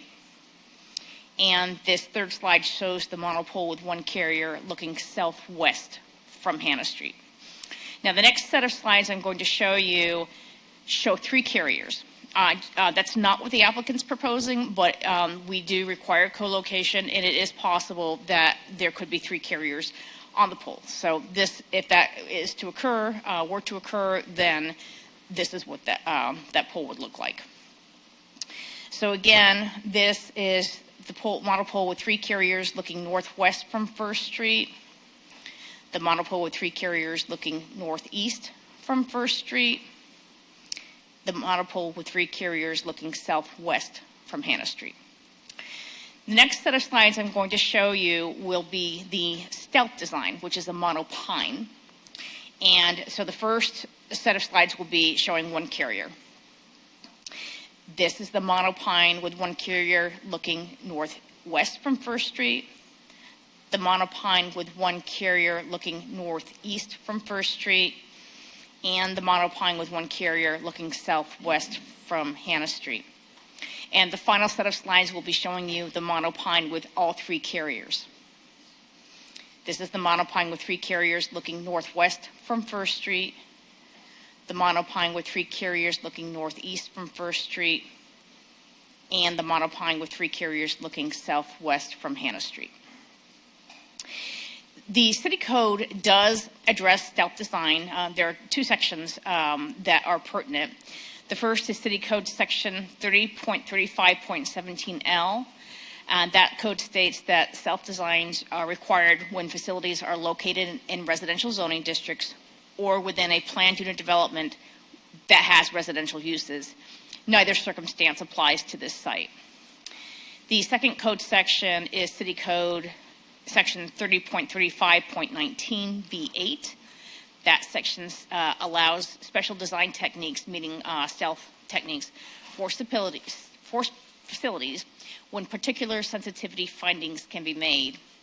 And those findings would be made in situations where there's close proximity to historic or aesthetically significant structures, residential uses, views, and/or community features. Staff is unable to make those particular sensitivity findings. The applicant requests that the City Council approve the original monopole design, which would be the design that's not a stealth design, as presented at the May 5th, 2025 City Council meeting. However, the applicant does state that if the City Council chooses to approve the monopine design and make the findings of particular sensitivity, which you would need to do, The applicant requests that verbiage be added to the approval that would allow them to revert to the original monopole design if the geophysical study that they will need to prepare finds the monopine design to be infeasible. One reminder about wireless facilities permitting: decisions cannot be made on or regulate radio frequency emissions if the wireless facility complies with FCC radio frequency emissions regulations, which this project does comply. Staff's recommendation is that the City Council grant the appeal of the Planning Commission's 3-3 tie vote, which resulted in denial of architectural and site review application AS 24-14 and variance application V2401, and approve AS 24-14 and V2401 to allow the removal of an existing 35-foot monopole and installation of a 65-foot monopole or 70-foot monopine and related equipment located at 401 First Street, APN 790-32-004. Staff is able to make all required architectural and site review and variance findings, and there is no substantial evidence that is known to justify a denial of this project. And I can answer any questions you have. Sure. First question I have for council, just be sure, are there any ex parte communications for anybody to announce? Okay, I'll go to Councilmember Klein first. So what you're saying, we can't say you have to do the monopine, or we would, what are you saying? I'm saying that staff's not able to make the findings. If you're able to make the findings, then you could approve the monopine. Okay. But I think the city attorney may want to clarify that. I just know you see the monopoles all over the place. I mean, everywhere you go, I see them everywhere. And to me, the look is really stands out. And doing the monopine kind of helps to absorb that in your face look. And, you know, just from a city standpoint, at least as a person who lives here, I prefer to see that instead of seeing this pole standing right in the middle of First Street. Yeah, thank you. Mm-hmm. We see them everywhere else, but we see the monopines in a lot of places too, and they do blend in. While this is tall, 70 feet, you look, I mean, I stood there and looked east, I looked west, and you see tall trees. It's kind of the sight line, so it doesn't go against the sight line that I see. So I really like the idea of that 70-foot monopine. So that's my thought. So can you go back to the slide that talks about the substantiated evidence? Yes. Residential uses, like how close? Because there are residential. There are residential uses not directly adjacent to, but one lot removed. There are. Mm-hmm. Okay, but so is there, in this city code section or whatever, is there a distance, or is it, my understanding as you spoke about it was that they could see. Obviously, anybody, you know, in a backyard or out their window or whatever in those residential areas right there, they're going to see this. It would be visible from those residents. So I would prefer to hear from the city attorney in terms of findings. Yeah, I appreciate that. Yeah. So maybe I direct it to Mr. Farber. Okay, I'm quoting from the code here, in the zoning code. The section that she cited, B8, 303519B8, reads as follows.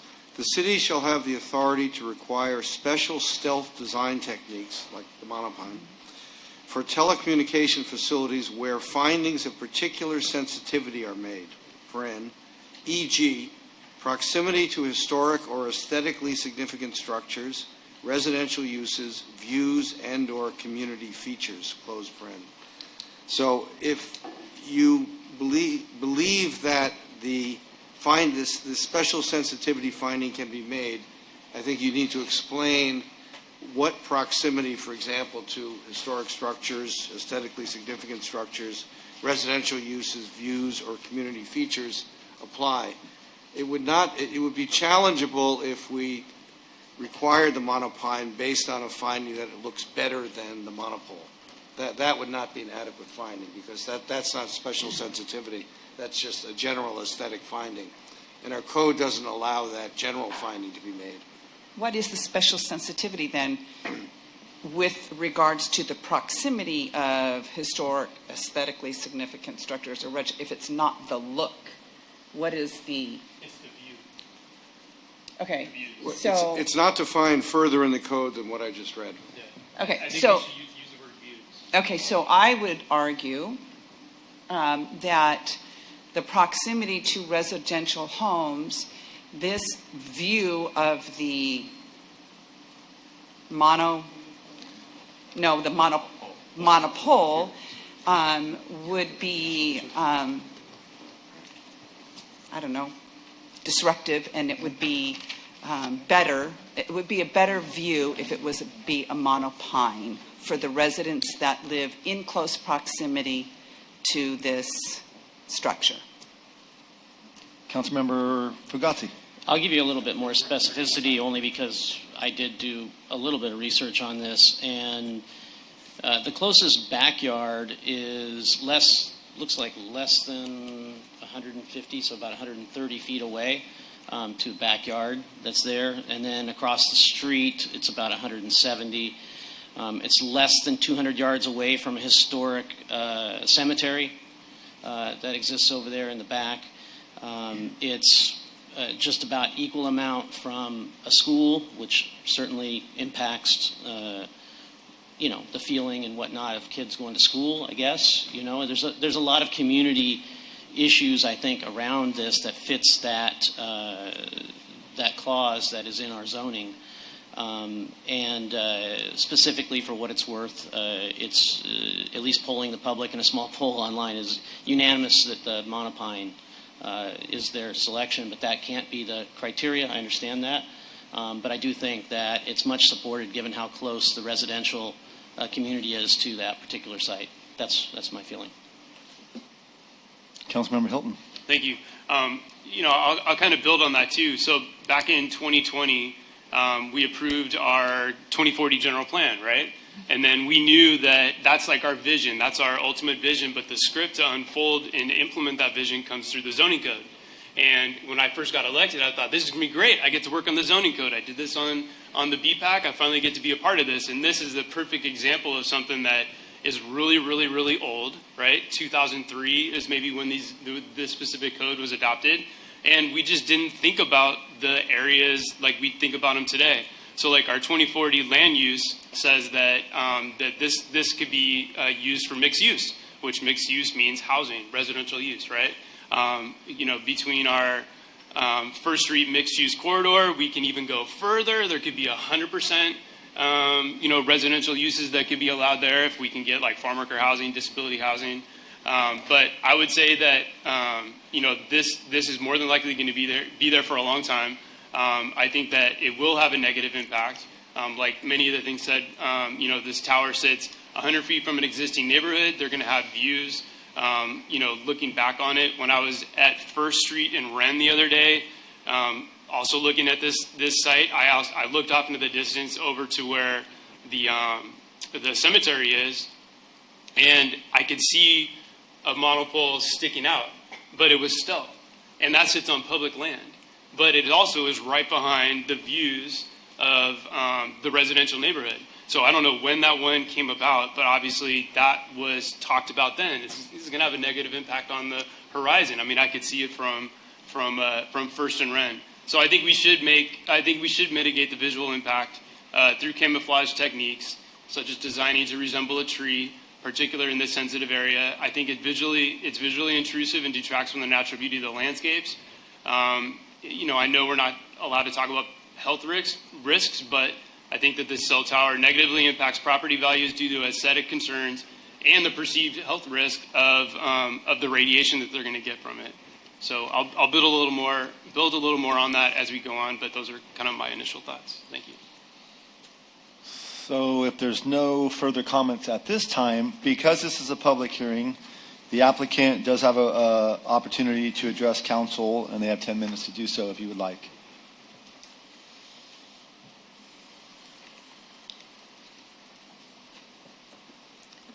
Thanks so much. I just wanted to take a second and thank Ms. Durkin and Ms. Sanchez for all their work on this matter.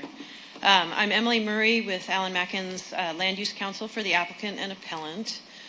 Two items I just wanted to address. One is more a legal argument for the record, so please bear with me. But Section 332 C7b(i) of the Telecom Act prohibits unreasonable discrimination of functionally equivalent providers. So I am a little concerned that the evidence that's being proffered to make a finding of particular sensitivity in this case is not being universally applied across the jurisdiction to require stealth for this facility where it may not always be required for other facilities that share similar locations in terms of proximity to uses. That said, I did want to reiterate our request that if the council is inclined to make these findings to require the stealth facility, that we include in a condition of approval. I should back up. Because the applicant didn't propose the Monopine facility, we haven't done a geophysical test. The tree is quite tall, and there's a much more substantial wind load on a Monopine design because of the branches. So we have some concerns that design could turn out to be technologically infeasible. There's also some risk of, in very high winds, branches falling down, and there's a building located directly under it. So we would just want an opportunity, if that's the council's direction, to study those items, and should it prove to be technologically infeasible, to revert back to the Monopine subject to staff review, and so we don't just get to unilaterally make that decision, but that would go to staff for verification in that event. And I'm happy to answer any questions, and that's all that I have. Okay, no questions at this time. So now we will go to public comment, if there's any public comment. At this time, we have no speakers. Okay. I'd like to make a motion. Okay. I'd like to move to... Okay, let's close the public hearing. Sorry. To move to approve the Monopine design without the additional provision, and the applicant can come back later with another application or whatever they would like, but I don't think we want to leave it and then fall back just to that, given what we have. That's my motion. Okay, looking for a second? I'll second. Okay, I have a motion and a second. A roll call, please. Councilmember Bracco. Yes. Councilmember Klein. Yes. Councilmember Fugazzi. Yes. Councilmember Hilton. Aye. Councilmember Marks. Yes. Councilmember Ramirez. Yes. Mayor Boto. Yes, motion passes 7-0. Okay, moving on to item 7.2, public hearing to accept the public health goal report for the Gilroy drinking water system in accordance with California Health and Safety Code 116470. Take it away, staff. All right. Good evening, Heath McMahon, Utilities Director. I'm going to present to you tonight the Gilroy's water system, the public health goal report, showing off our water system. And this is also be for public disclosure, an opportunity for public to comment and ask questions. And then hopefully at the end ask the council to accept the report at the end of the presentation. So jumping into water quality, we have two sets of drinking water standards established by state agencies. We have maximum contaminant levels, or MCLs. This is the health protective drinking water standard to be met by public water systems. And then the public health goals, or PHGs, that you'll see on reports. And these are ideal goals without any consideration of cost, treatment technology. It's basically what can we do if we could just get the water to the perfect condition that we'd want it to get, or near perfect as we can. And these are non-regulatory and specific to California only. So maximum contaminant levels, they are the regulatory standard that the potable drinking water we supply to our customers and businesses and whatnot have to meet. They're established by the State Water Resources Control Board and the U.S. EPA. They're established to protect the public health. They're enforceable by the state. And Gilroy's potable water system met all of the MCLs that are required. So what are public health goals? So these are quite a bit more stringent, but they're not regulatory. They're established by the Office of Environmental Health Hazard Assessment, and there's no consideration given for achievability or laboratory detection. And again, they're kind of the ideal situation. They're non-regulatory, But this report, so why are we here tonight? So this report, every 3 years, we have to come to the council and to the public, and anytime we exceed any goal of the public health goal, then we're required to do a public presentation and also invite public comment and go over basically what's in the water, what we exceeded. So it's a really good report. We only exceeded one. We'll talk about that just a little bit. And again, we did not exceed the maximum contaminant level. This is just the public health goal. So our system, just as a reminder, we're exclusively supplied by groundwater. No import water, import system or treatment, anything like that. It's all what we pump out of the ground. In 2024, we were about 60,000 residents, numerous businesses. City staff collects hundreds of water quality samples throughout the year to ensure the water's safe. Some of the stuff we test for is there inorganic and synthetic organic chemicals, VOCs, disinfectant residuals and byproducts, radionuclides, copper, lead, PFAS, and those are just some of the highlights, if you will. So this is a summary from between 2022 and 24, so for the last 3 years, and we only exceeded one non-regulatory, PHG exceedance, and that was for tetrachloroethylene, otherwise known as PCE. So what is PCE? So it's a common environmental contaminant. It was mostly used as chlorofluorocarbons and as a solvent for cleaning operations, metal cleaning, vapor degreasing, and dry cleaning. So you'd see them a lot before in the aerosols and different things that we had, and they're coming down quite a bit as far as our usage of those things. It actually was brought down quite a bit because of concerns for the atmosphere and those things. But as a byproduct, it's also helping out with the water conditions too. The dry cleaners used to use them a lot more. Now they're not using them near as much, and in recent years there was a lot more restrictions on how they use them and how much. And so really what the public is dealing with across the nation is stuff that's happened in the past but has gotten into the groundwater table. So the MCL there for PCE, as you see in the box there, is 5 micrograms per liter or parts per billion. That's what we're, as a purveyor of water to the public, that's what we're required to meet. The public health goal is 0.06 micrograms per liter. So you can see it's 80 times, you are allowed to do 80 times more than the public health goal. So I mean, this is really huge, tiny amounts of contaminant that ideally we'd like to meet. And so there's considerable difference there, as you can see. So what is that? What is a part per billion? Well, a part per billion is equivalent to adding one drop, like from a medicine dropper, into about 10,000 gallons, typical size of a residential swimming pool. So how did we do? Our 3-year total average here, so you see on the top, that's our maximum contaminant level in green. And we can go up to 5. What did we do? We were down at 0.07. And the public health goal was 0.06. So we barely were even above the public health goal. So the water quality is really good that we're supplying here in the city of Gilroy. So out of our 9 wells, only 3 wells tested above that goal, and so it's an average.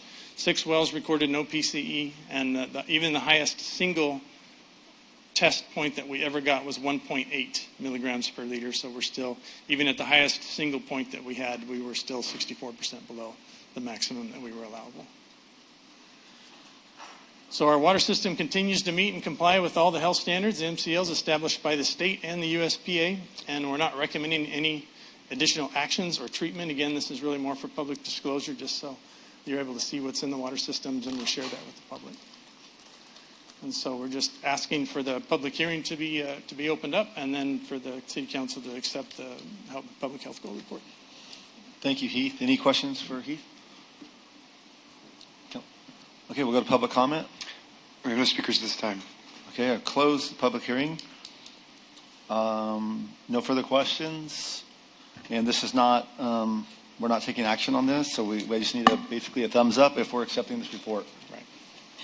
Thank you very much, Heath. All right, thank you. Moving on to item number 8, unfinished business. 8.1, the aquatics program operation. And staff report will be Monica, I believe. Yeah, go ahead. Thank you, Mr. Mayor. This is a report back from earlier direction concerning the long-term viability and options for the aquatics program operations. I want to introduce you to Monica Sendejas, who actually works in our community development department, but for many years ran the city's swimming program. So she has demanded that she's only coming out of retirement once to do this report, and then she will go back to her position in community development. But she is one of the few individuals in the organization that have seen the ebbs and flows of aquatic programs over the last 10, 15 years in Gilroy. So thank you, Monica, for her hopping in and coming off the bench. Happy to be here. So I'm here tonight to talk to you about the aquatics program. I have over 20 years experience in aquatics. I was a lifeguard instructor, water safety instructor trainer, and certified pool operator. I started working for the City of Gilroy Recreation Department in 2012 and oversaw aquatics operations until I moved to community development in 2022.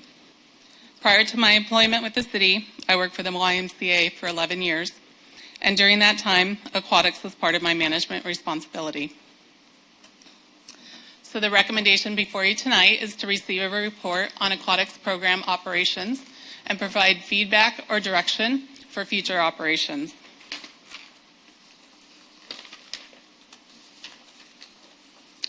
The Christopher High School Aquatics Center was built in partnership with the Gilroy Unified School District.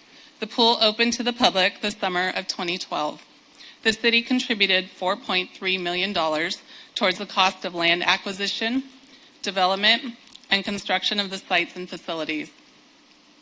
The city has a cooperative agreement with the Gilroy Unified School District through December 31st, 2061.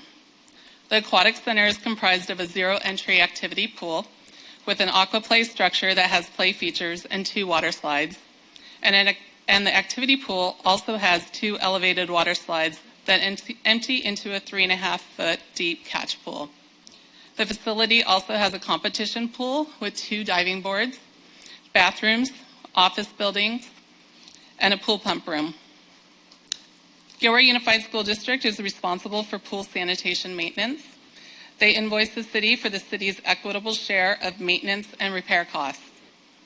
The water slides are regulated by the California Department of Industrial Relations Division of Occupational Safety and Health Amusement Ride and Tramway Unit. Moving forward, I'll refer to this unit simply as OSHA.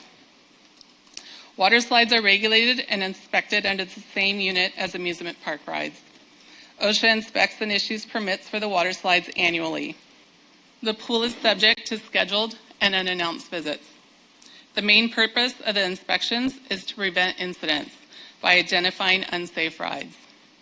There are regulations for training the lifeguards and pool technicians, water slide dispatching, daily and annual inspections, and height requirements for the water slides.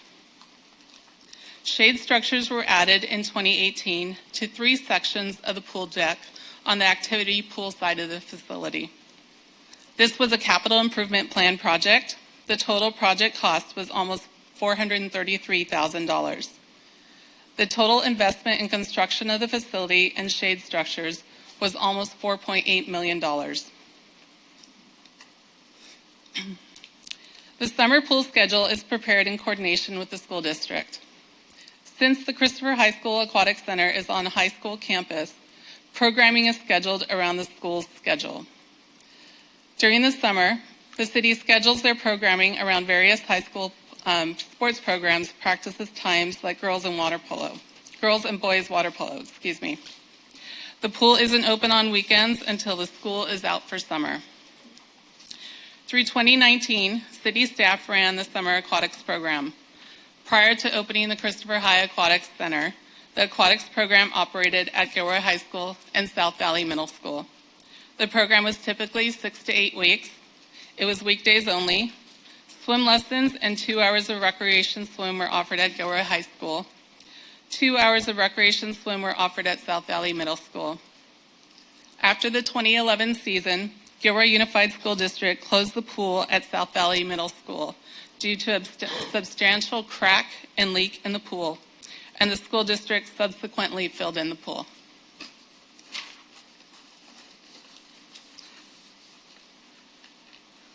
The Aquatic Center opened for public use the summer of 2012.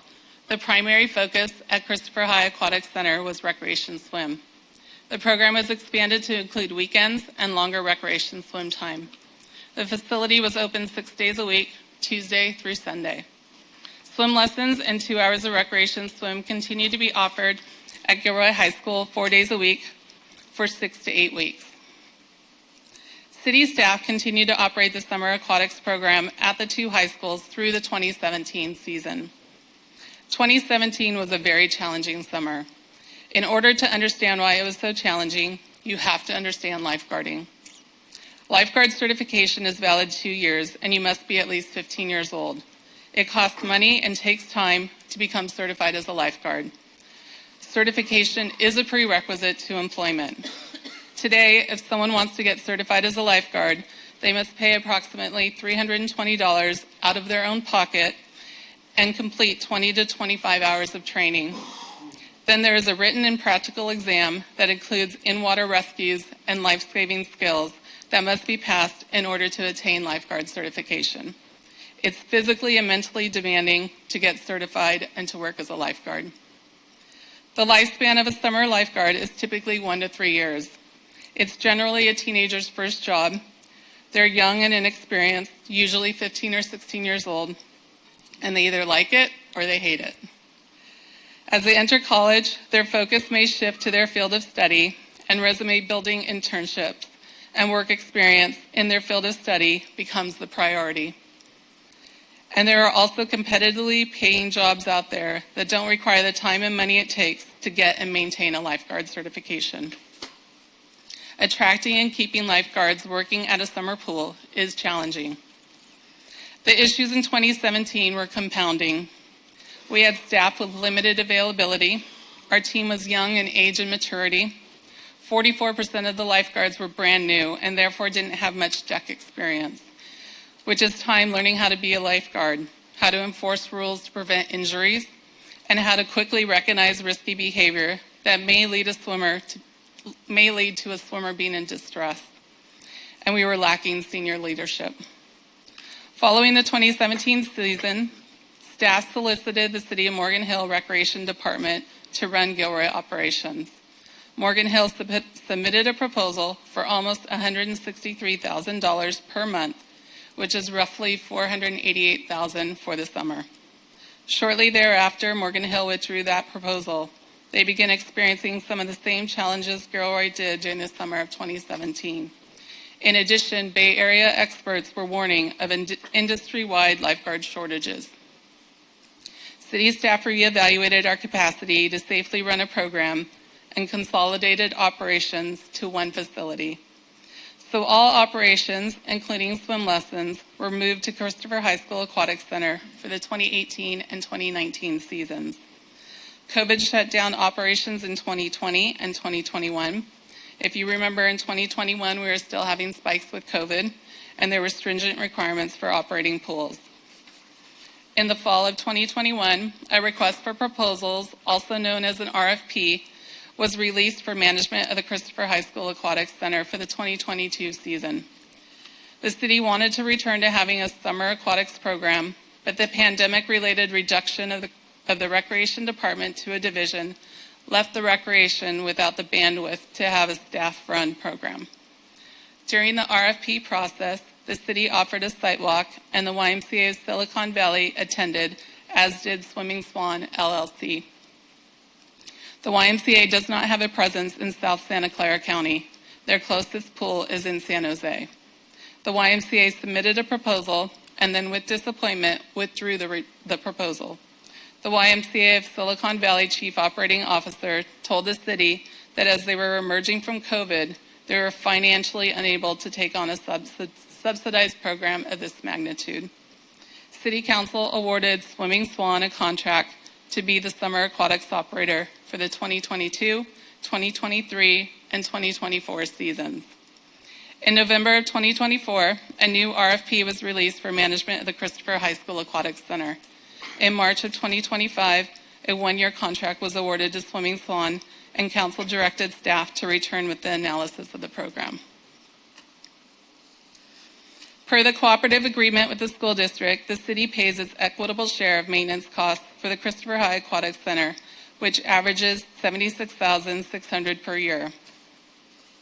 The water slides must be waxed every 4 to 6 years at a cost of $50,000, and replastering the activity pool every 7 to 10 years costs approximately $300,000.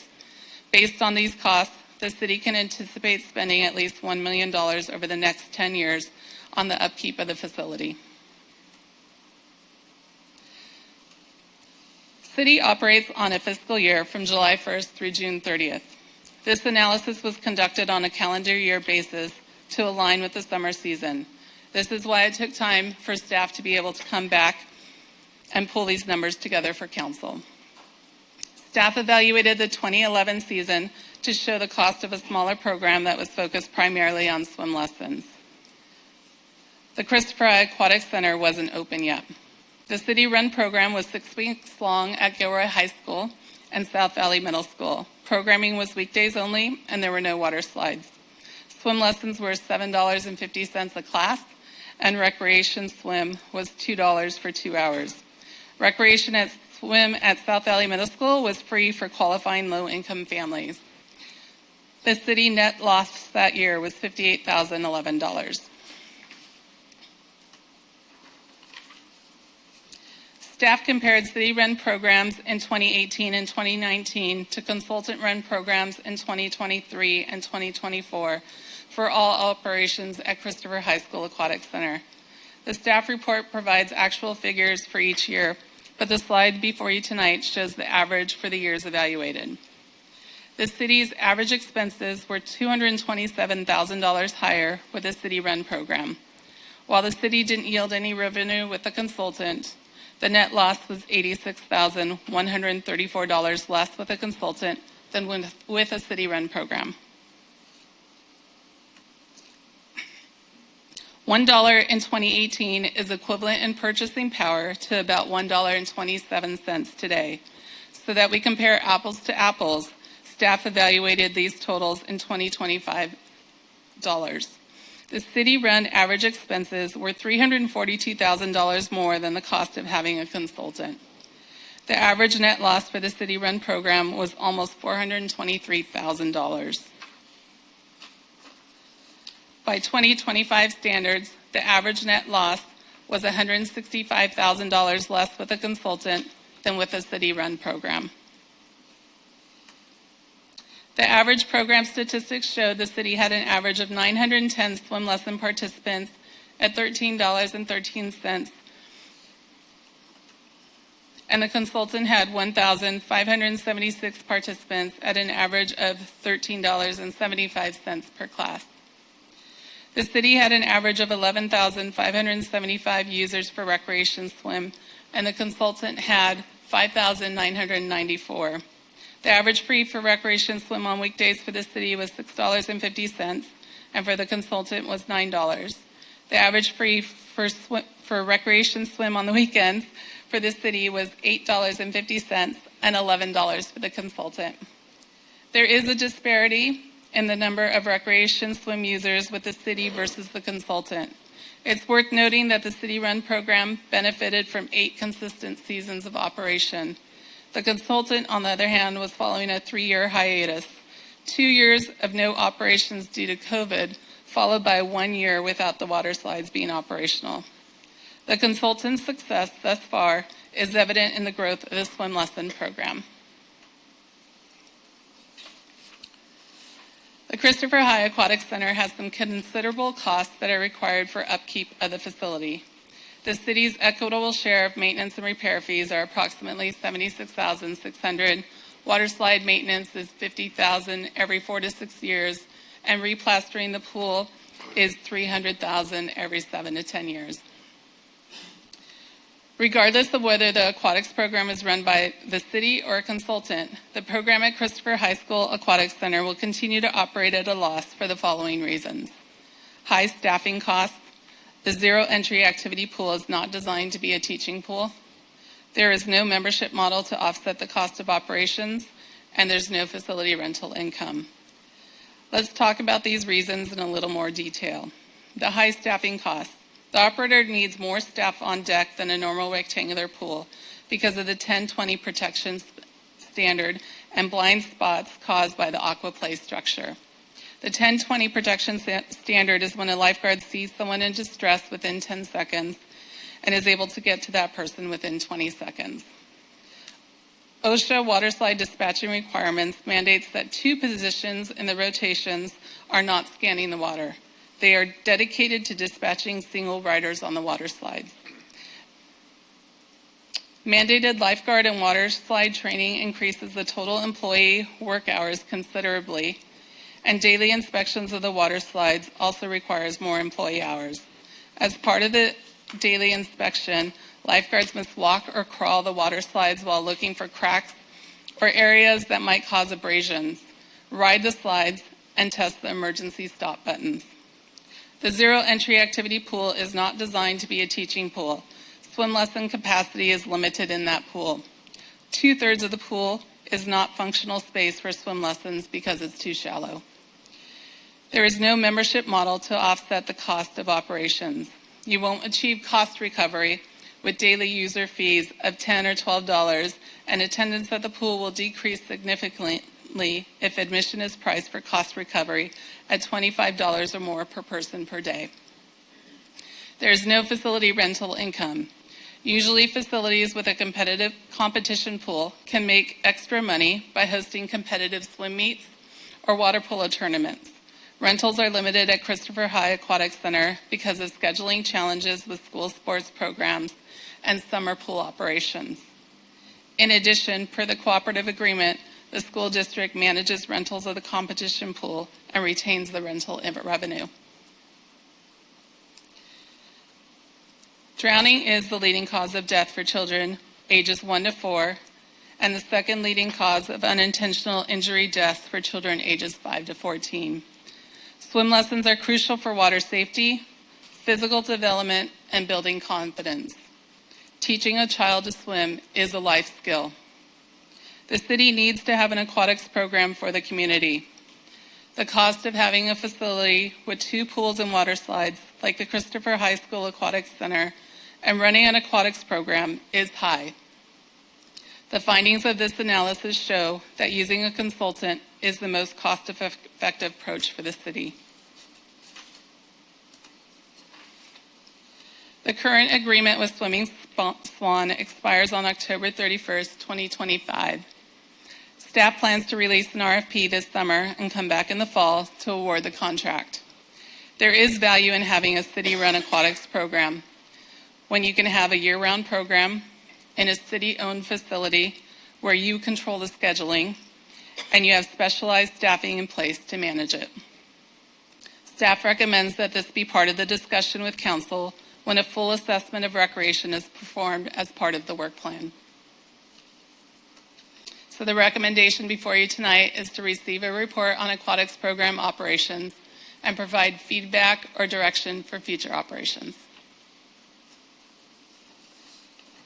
Thank you very much. That was an incredible presentation. Thank you so much. Questions? Go ahead, Councilmember Fugate. As you can imagine, I probably have a few of them. One of a lot of different ones, and you provided a lot more feedback too, by the way, than the report, and I really appreciate that. It helped me learn even more. The first question is, I noticed in 2022, the operator didn't have insurance, yet the pool's still able to be open. How is that possible? You don't turn on the slides, so you don't have an operating permit that's issued from OSHA. You don't do inspections on them, and they're not usable for the public. So to follow that up, if we wanted to keep the pools open and not have water slides, we would save that $76,000 a year or whatever it happens to be? So the $76,000 a year, $76,600 that we pay to the school district isn't for the water slides. The water slide responsibility is 100% the city's. What we pay the school district is for the pool techs that clean and manage the pools, the pump room. We had to replace the heater that we had our shared cost with. I got that part. What's the insurance cost though that we have? I can't remember what the number. So the insurance is paid to the consultant, and it runs roughly $65,000 a year. So if we didn't have water slides, we'd save $65,000 a year, right?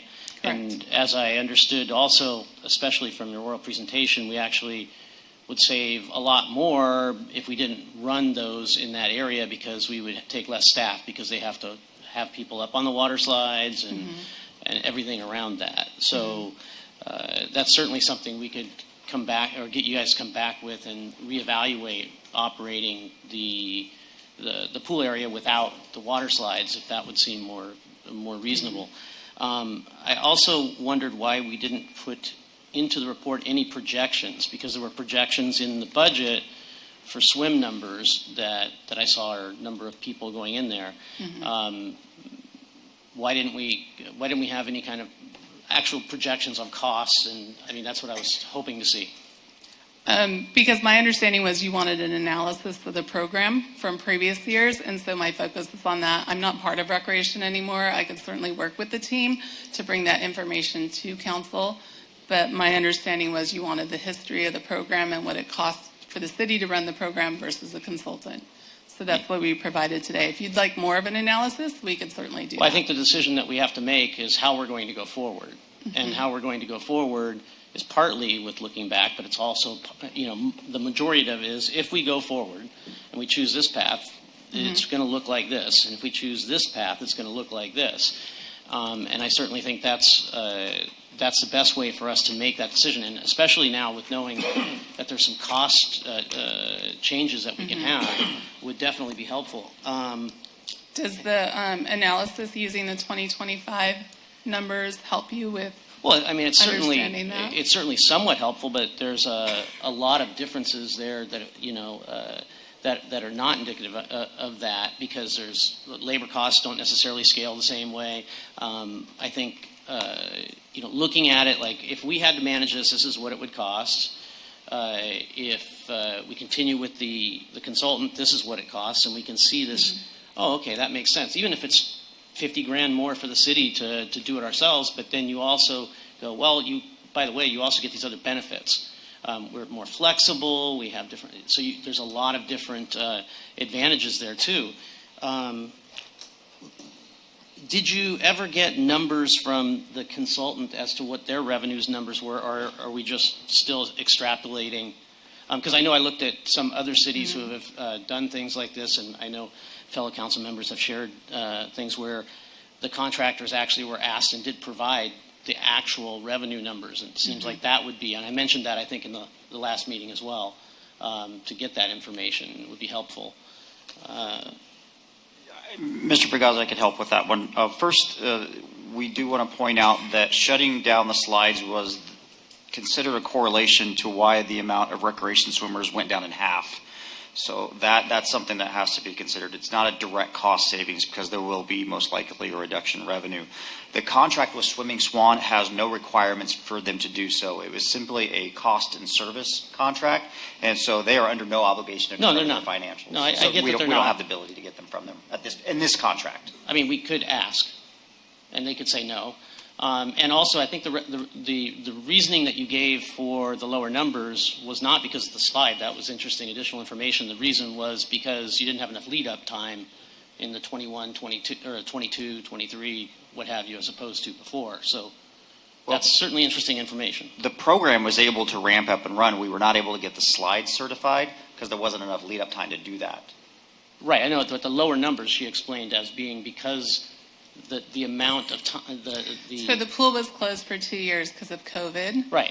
And then the water slides weren't open. And so that's why you didn't see the numbers of users that we had at the pool. We had 8 seasons with the city running the program to build up our reputation in the community and to say, hey, we're open, and for people to come by and swim.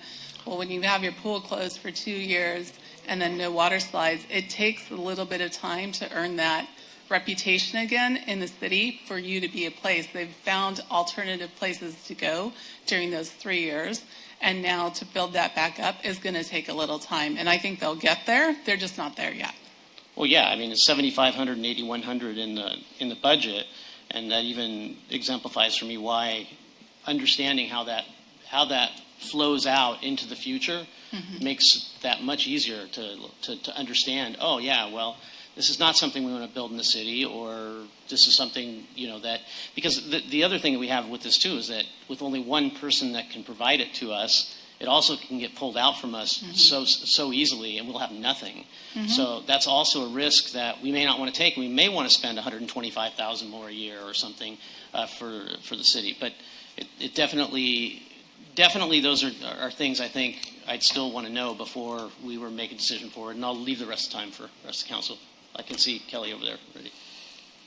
Councilmember Ramirez. Very thorough. Thank you so much. And thank you for coming out of retirement. You're welcome. So I just have a couple of questions. The facility upkeep, you talked a lot about that and the cost about that. We're required to do that whether we provide the swimming program or whether we contract out. Is that correct? That's correct. Okay, so that's a cost we have. Mm-hmm. Okay. And then I'm glad to know that you're still going out to, this is just kind of a little bit of an analysis backwards, because I was as well expecting forward, and I was disappointed to not see other entities that may put in an RFP, so that still will happen by the fall. That's great to hear.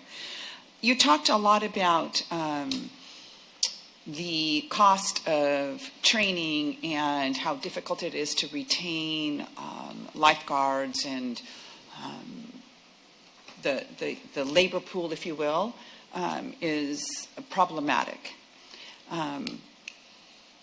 But wouldn't that be the same for any other entity that came in to provide the service? Aren't they going to be hiring from the same pool, if you will? They're headquartered, Swan Pool? Swan Swimming. Swan Swimming is located, their headquarters in San Diego. They don't bring up a contingency of lifeguards from San Diego. They did their first year. They brought people from out of state to help run the pool. Now they have local people that are doing it. Okay. But it takes a while to build up that relationship with people in the community. One of the things that we did when I was running the pool is we had a junior guard program so that it would become a feeder program for staff. And even having that, we struggled with getting all of our spots filled because there's such a demand for having all your positions. You have 15 positions working at the same time, 6 days a week. It's tough to run all of that and get it done. And then you're talking about lifeguarding, which is a difficult thing for people to do. Sure. I loved it when I was growing up, but that's, long time ago.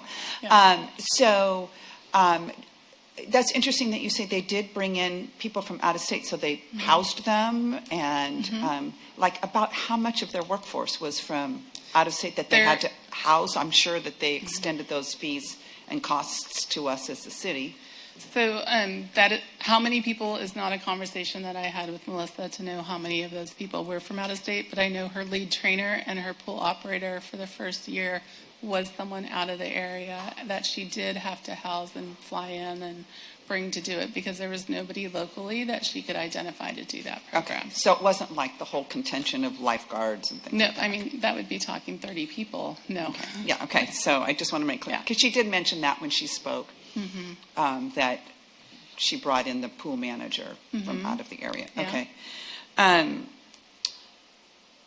So there was something else I was going to go with, and my mind just went blank.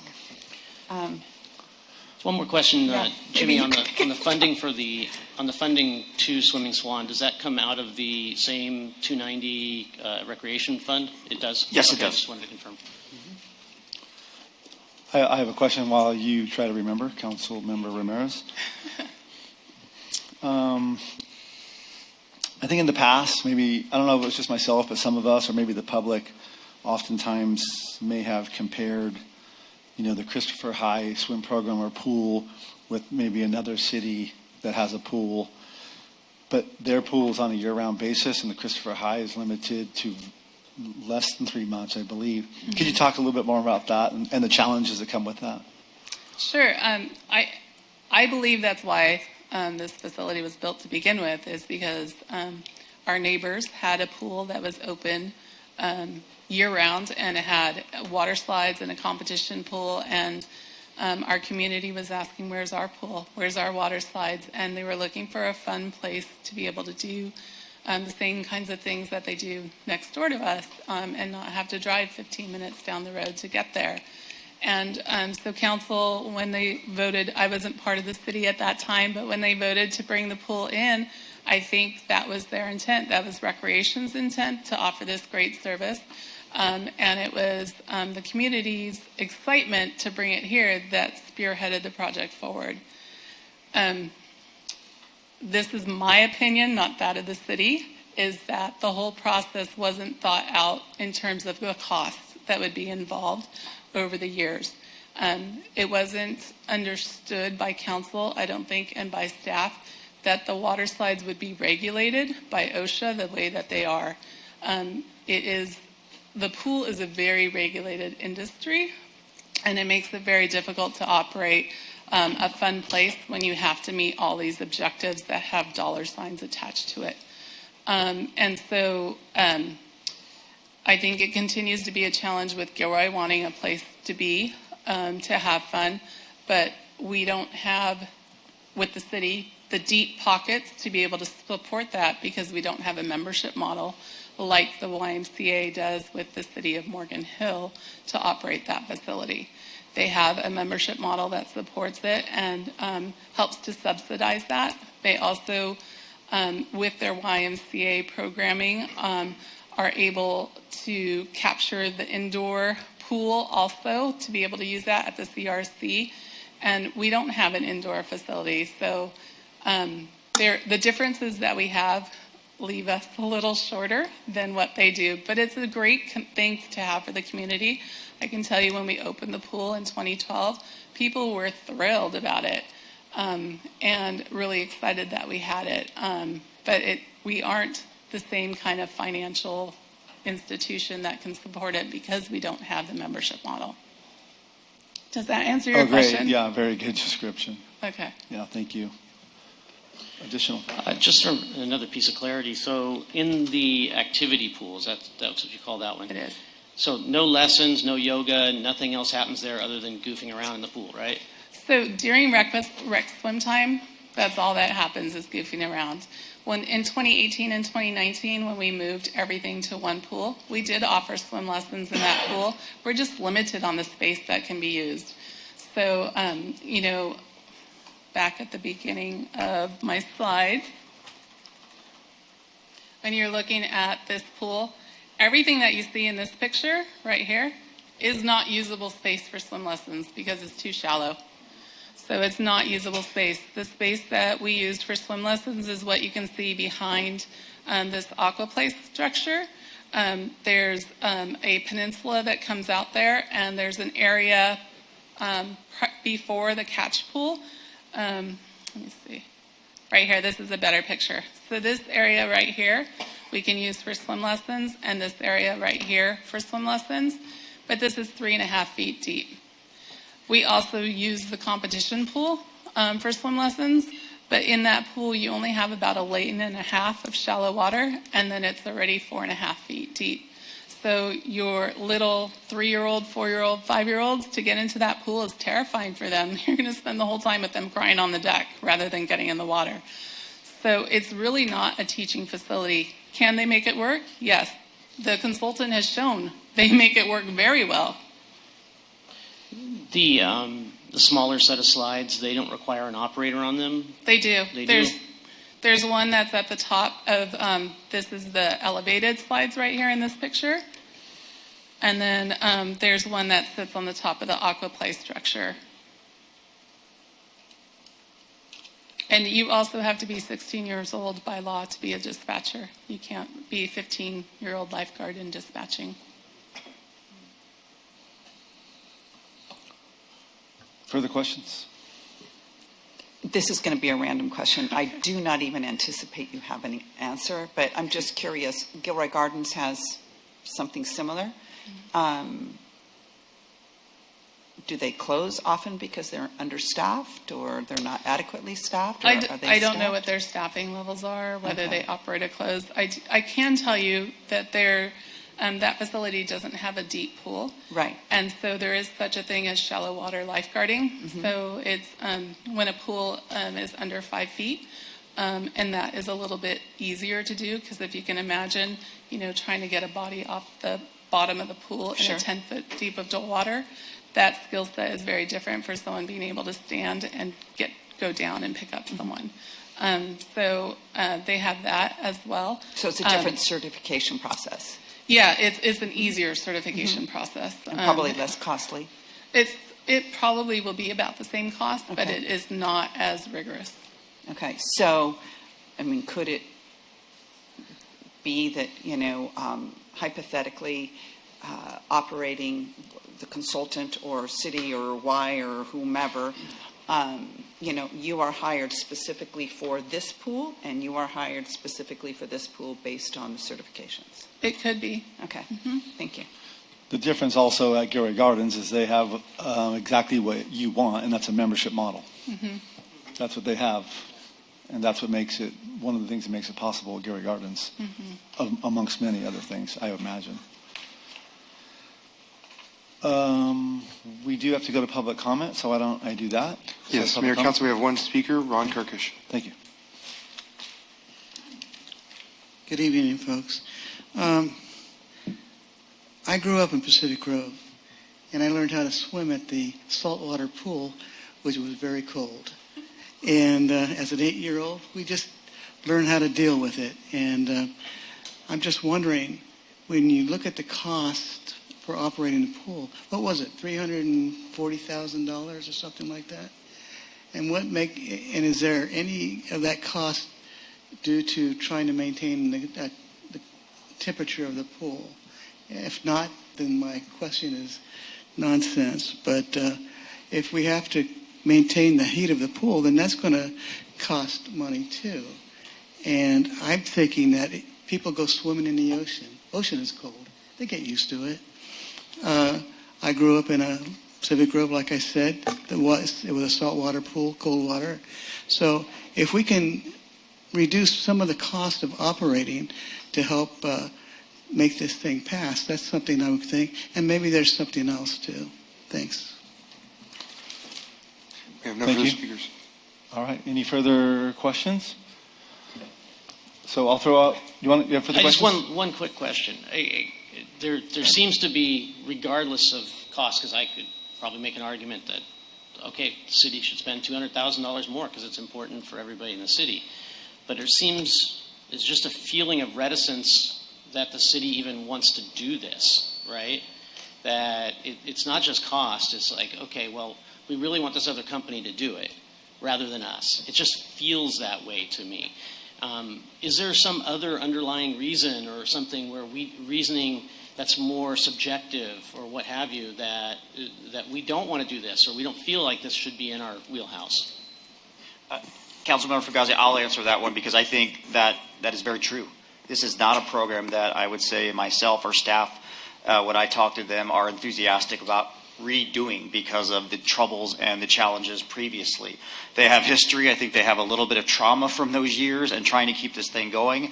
And when you are able to outsource it and have somebody deal with all of those headaches as their primary focus, it allows them to focus on other things. And the other part is, at the time when the swimming program was around, there were 14 employees and there's 5. So if you can't bridge that gap between the resources you're putting in, I think it's hard for people to get over that past trauma of having a program that they put their heart and soul in, but was just very difficult to maintain. Yeah, I understand that, and I can see that, and I can also see, with the desired expansion of some things in recreation where we might want to put resources or not put resources. But I'm also more sketchy in the fact that if we had 5 companies lining up that all wanted to provide services that could be, number one, competitive, but also provide continuity, then it would be an easy, like, yeah. But with only one company who is coming out and has, done a great job, I haven't heard anything bad, but if there's any other reason why it can't, we lose swim program. And that's it, and if we do have it in-house, even if it costs us a little bit more, we have it to go forward. And if we don't, that most of the people that we hear is like, we need to have swimming lessons and we want to have these other things because people need to learn how to swim and whatnot. And while I appreciate water slides as much as the next guy, I would say if we could go forward and look at these forward years, what's it really, in different ways that we could slice it with what we see as the future number of swimmers or people. What does that mean in the numbers? Just a little bit of forecast. And That's the only additional thing I can add. I think the challenge with that is the reluctance to determine human behavior and the amount of swimmers we would have. I don't know. I mean, with most things, like in the financial world, you have indexes and you have, things that help you take a long view. This is what we consider a guess. And so we don't know if, we could give you a number and say in a year the number of participants could be 1,000 more. We have no basis for that number. Nothing. And so that's why I think we're trying to not try to make an analytical argument, because we don't have one.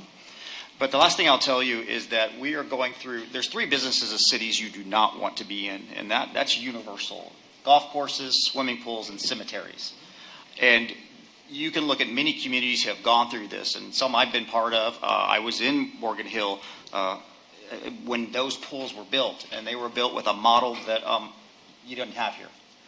So the challenges here are really, at the end of the day, they can be overcome, of course, but it is really going to cost you. And if that's the will of the council, then that's what will be provided. But you can't get past the past, until you address what you're willing to put into it. And I recognize your concern with having a consultant and being reliant on that, but I'll tell you, it's just as hard to have a staff member who has the skill set that's needed to run the pool. And you can do everything right and still be a statistic where things go wrong. And that's some heavy lifting. I love consultants when I can have fun. Yeah. So maybe we can give some direction this evening, and I'm looking for help here from anybody. We don't need action, but maybe we could give that direction to continue to go out and get information for future operations, and some of that direction will include revenue and expenses, like Councilmember Fugazzi was asking for. Is that anybody okay with that or not okay with that? I think that's a good idea, and I am open to be there for anybody to ask me questions of what I'm looking for too, right, along the way, so we don't miss the mark on what maybe Councilmember Ramirez or myself is looking at to help move this forward, and when we have to make that next decision. And think outside the box. That's what I want to empower staff to do, is to, think outside the box and bring, could we do kind of a hybrid where it's swimming lessons and open swim during the week with just the big pool, or swim lessons in the small pool, but not have the slides operating during the week, but on the weekends when more people, then staff it and bring up the staffing and spend the time, looking at the slides or whatever. Just creativity, right? So can we offer a lifeguarding class to council members? Oh, I would take it. I'll re-up. I used to be a lifeguard too. Yep. Yeah. You bet. All right. Thank you very much. I think you have direction from us. Appreciate the incredible presentation. Thanks a lot. Thank you. Okay, moving along.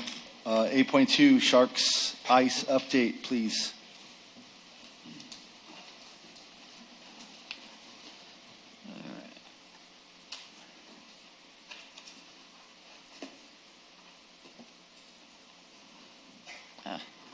Okay. Thank you, Mayor and Council. This is an update on where we are at with the Gilroy Ice Center. We've been working on this off and on for since I believe about 2019, when the idea was first broached. COVID, we're still, blaming COVID for a lot of things, but it's definitely true. So I thought I'd start you back with where we started and where we're at, because it'll give you an idea of what some of the challenges, especially the Sharks, have had in developing this project. First and foremost, that's what the rendering is for now. And the one thing I wanted to point out is that these are the future expansion of the sports park. And that's a very important thing to understand today, because as we're looking to build this multi-million-dollar facility, you at the same time have the ability to invest in the park to make sure that the next phases are ready to go and have the same opportunity as the first 3 phases have had. So we'll talk about that in just a little bit. Okay, really the start of this project was in 2022 when the Sharks and the city entered into a term sheet. And that term sheet said that we will work together to create a 100,000 square foot facility with 2 NHL-sized rinks and 387 parking stalls. That was the first kind of step to formalize this process. The owner of this facility is the city of Gilroy, and the operator would be Sharks Ice LLC. In 2022, the Sharks felt that this project would cost around $30 million. And the financing plan was for the city to issue taxable municipal revenue bonds, and that the Sharks would be responsible for debt service payments, which they got the money for the debt service payments off of the revenues of the facility, and they would also back it with a 2-year line of credit. That was the term sheet in a nutshell that would happen in 2022. The responsibilities for this was for the Sharks. They got all revenues from the facility. But they made all debt service payments and bonds, and they took care of all costs associated with operations, maintenance, repairs, and capital improvements. And during COVID, when most of their rinks were closed for a year and a half, and 2 years, they made all debt service payments and all operational payments to their partners. So they had a good track record with this.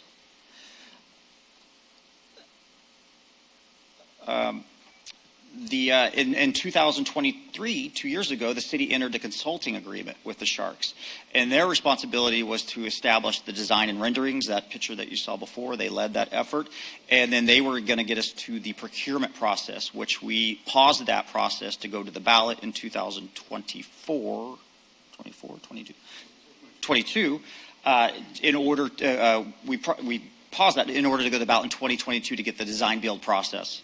So that is another reason why the project slowed down. So the consultant contract was for $270,000. I believe it was around $10,000 a month. And so since that time, the design and the analysis and all that have been primarily done by the Sharks with some assistance from a special assistant to me, a former public works director, and now John Dowdy is here to help as well. So that is where we started with them.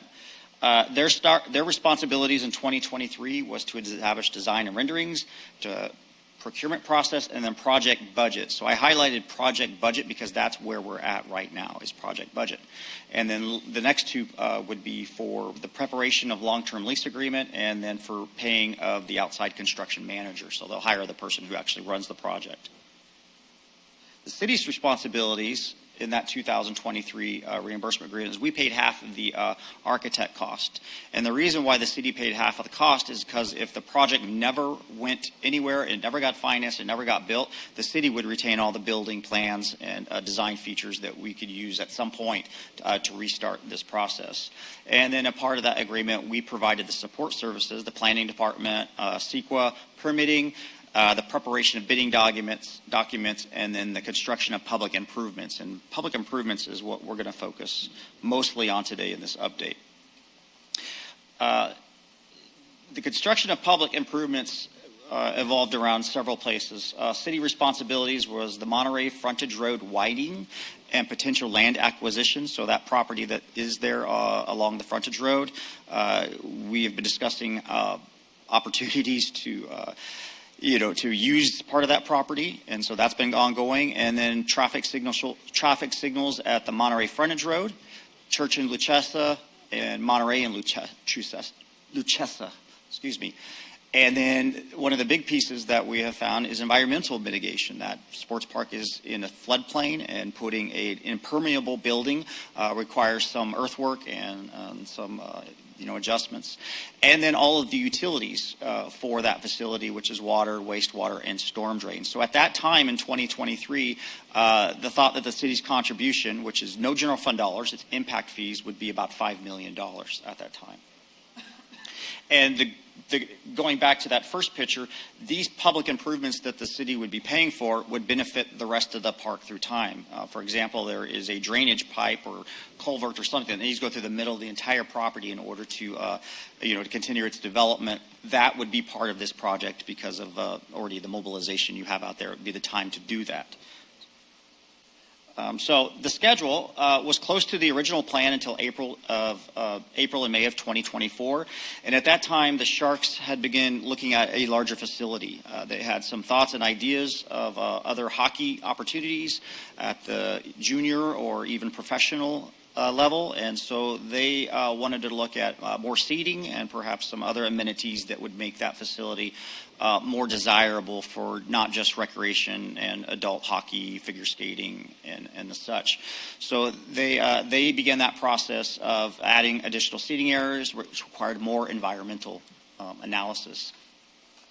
Over that time, the Sharks and City had spent considerable amount of time discussing alternative purchasing processes to save time and money. And then in January 2025, the Sharks and the City determined the need for an independent cost estimate due to the previous number of, in 2022, $30 million. The Sharks nor the City was comfortable with that number due to, unforeseen things in the construction industry.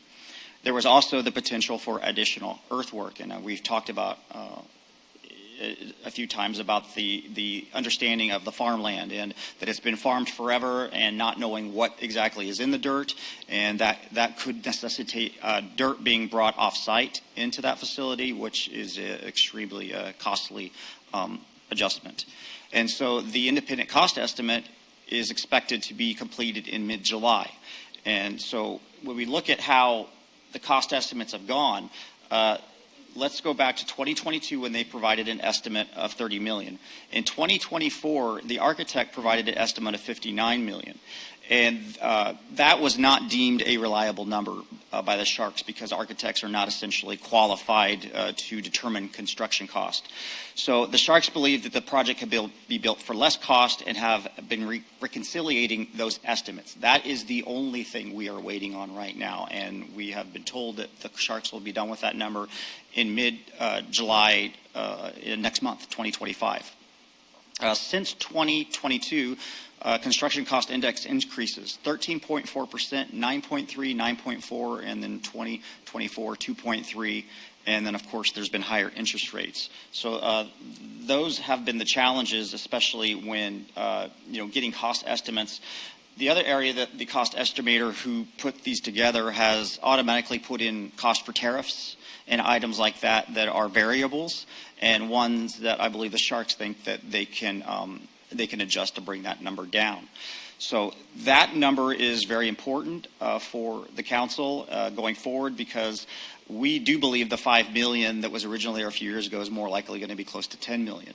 And so that is for the parking lot and site work and getting that facility ready. But again, there are financing opportunities that are not general fund. We do use impact funds for these types of projects. And so there'll be a point in time where the budget is finished by the Sharks and then the conversation with the council returns. And that's where I'll give you the next steps. Sharks complete the reconciliation of independent cost estimates and they give us the number. They give us the number what they think it is.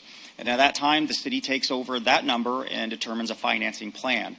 The Sharks, up to this date, have committed to paying for the construction of the arena, but all of the enhancements in the area, the utilities, the site prep, and all that around the facility are still the responsibility of the city, which was included in that original term sheet. So then the city will establish its contribution. And if it's $10 million, then our finance director will work to determine a financing plan for that. And as I said, we have some ability to use impact funds for utilities because we are an expansion of service. We are expansion of facilities. Then we will continue to talk to our financial advisors about the bond market, which is not the same as it was 2 to 3 years ago. And then once we have those in place, then we will bid out the project. And that's where I put in there specifically significantly variable. That number is really kind of your test to let you know what this is really going to cost. And at that point, that's where I think both entities have an exit ramp, if that is what they so choose, that the bidding comes in at such a level that the project is not feasible. The city could decide at that point not to go forward, and the Sharks could as well. And so that is next in the step. And then the award of the contract, which is a design-build contract. It will save time, it will save money, but what that savings is, nobody will know until it is bidded out. And then lastly, the city enters into a lease agreement with the Sharks. So that concludes my update. That's the rendering that we have, and I'd be happy to answer any questions that you have. Councilmember Klein? The dirt issue went away, correct? Yes, the dirt came back good, Yeah. so that saved a lot of money because then that $10 million estimate might have went up to $20 million. Can I just piggyback off the dirt? Sure. And did that dirt was both for flood issues as well as farmers' use issue as well? You mentioned that, because the land had been farmed and there might be issues. So the soil testing covered both of those Yes. issues? Okay, thank you. Yeah, they did soil analysis for drainage and also for environmental concerns about what's in the dirt. Yes, the dirt is fine. Councilmember Hilton? I just want to make a comment back to this council that maybe since we're all new in these positions, and that was a great update, that was a lot of more information than I even knew was happening, that maybe we should get an ad hoc council group back together to start having these conversations outside of the staff work stuff, but just relationship conversations, like keeping this thing going, letting them know that this council really wants this, being that voice for the community. I actually do agree with you now that might be needed. I feel this slipping away a little bit, and I don't like that. I don't like that feeling, so I'm gonna leave it there.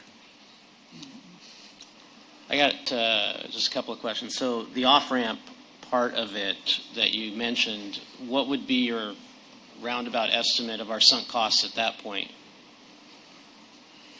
I would say our sunk costs right now are mainly in the improvement of amenities around that park, which have to be done regardless at some point. You have 9 phases of the master plan for that park. You're on phase 3. If you ever hope to get to phase 9, you're going to have to put in new signal lights. You're going to have to fix the frontage road. So the sunk cost, or whatever that's cost to date. So I don't have the exact number, but it gives you a sense of like the work that's been done.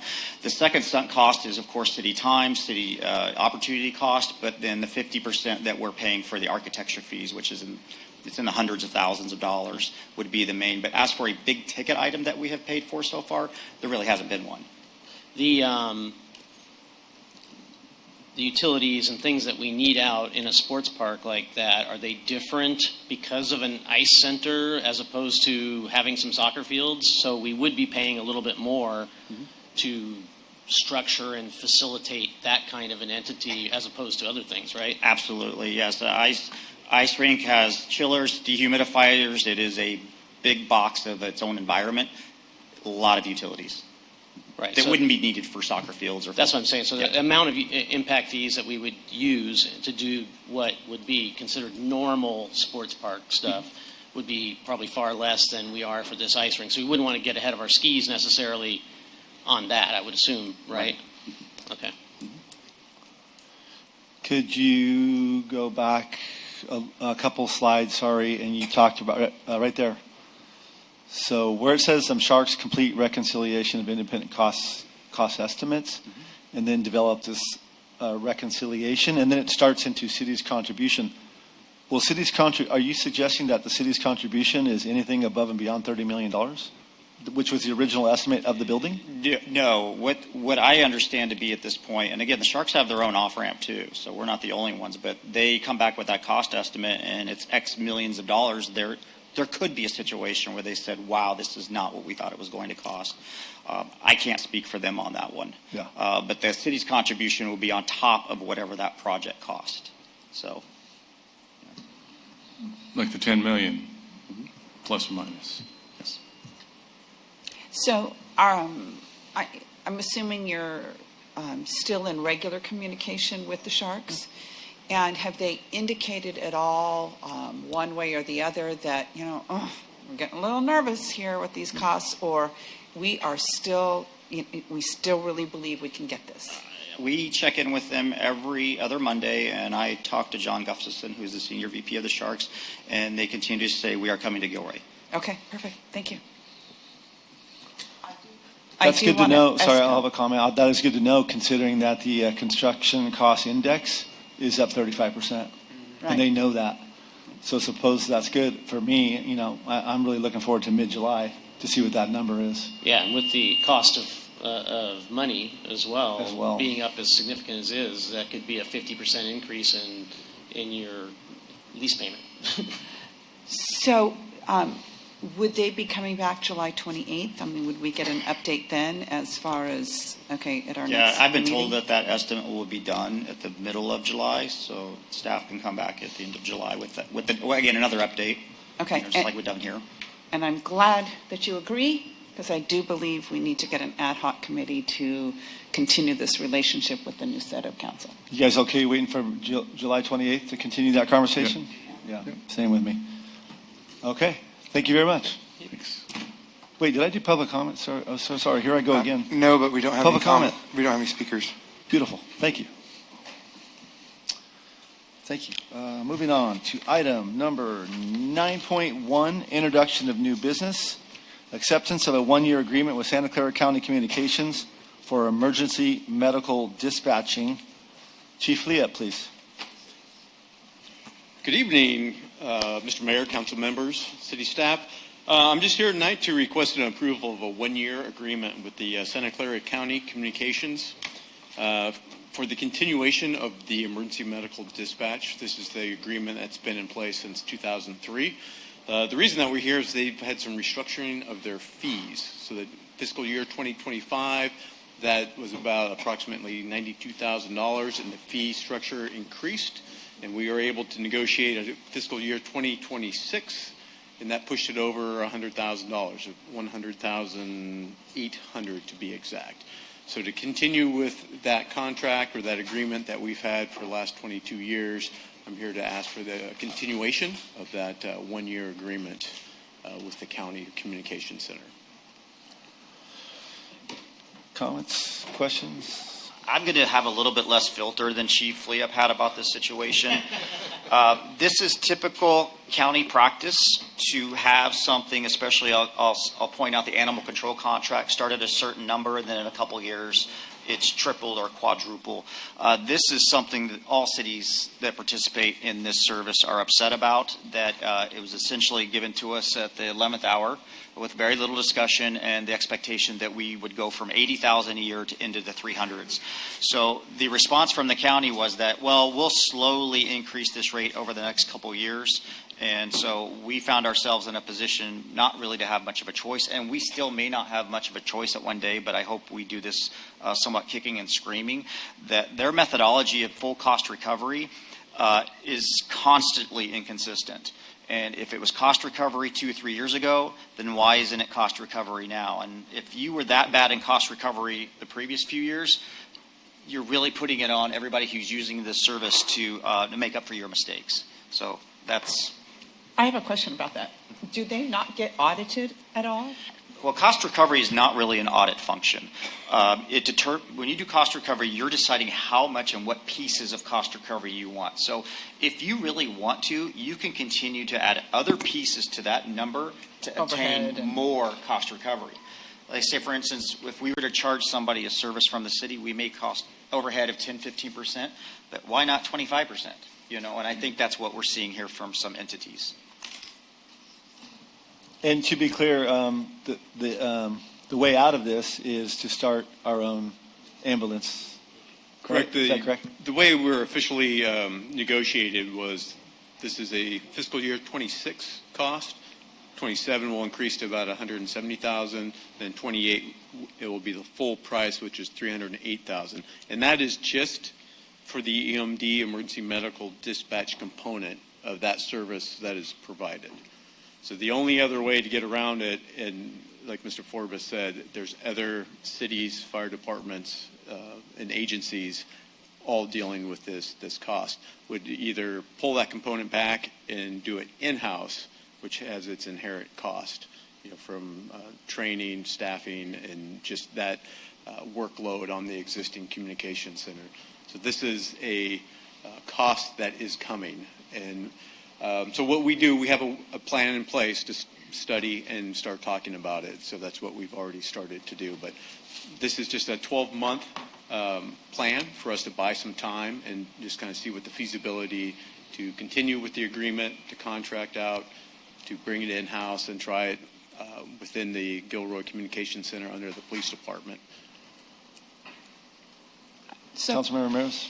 would you anticipate with that analysis, would you be able to implement it within a year if it proved to be more cost effective to bring it in-house? Or like, what would that implementation timeline look like if So that's I can the tell you, case? 12 months would be extremely tight.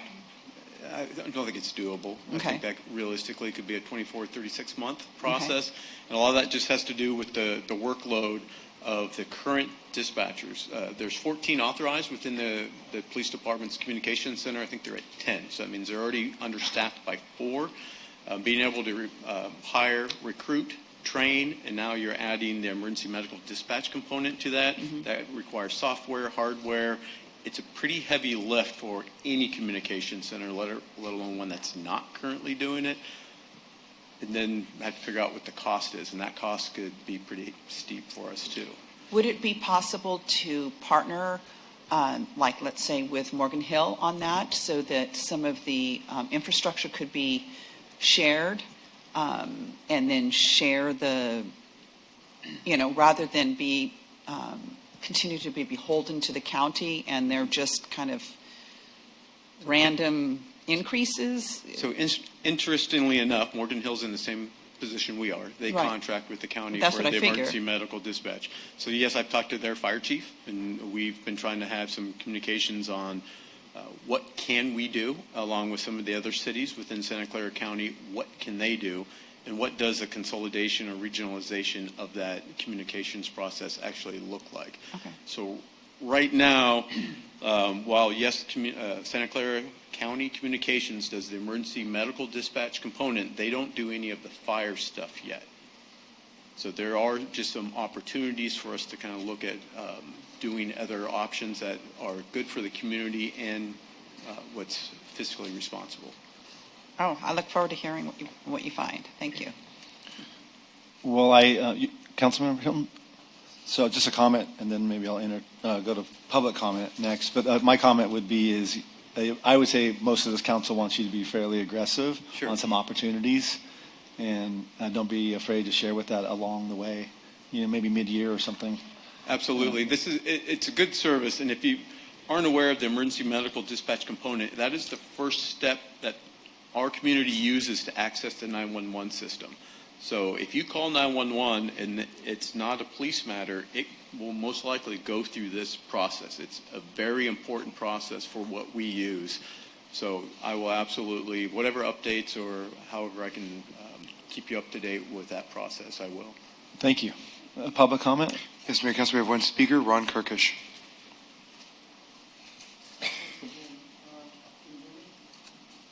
Not very well. Is that on?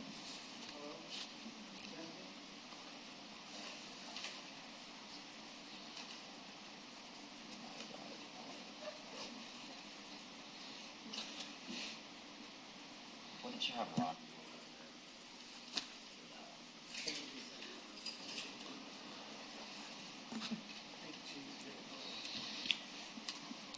Hello again, Council. Bryce, can you restart Ron's time, please? Thank you. Okay. Go ahead, Ron. I really don't have any personal experience in what I'm going to say. What I'm going to say is what other people have said to me about the current level of service that we're getting from the county and our emergency vehicles.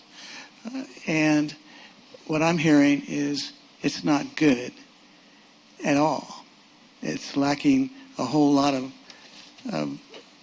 stuff to service our city, and yet they want to increase the cost without improving the service. That is what I'm hearing, and I'm hearing that from several people. Thank you. Thank you. We have no further speakers.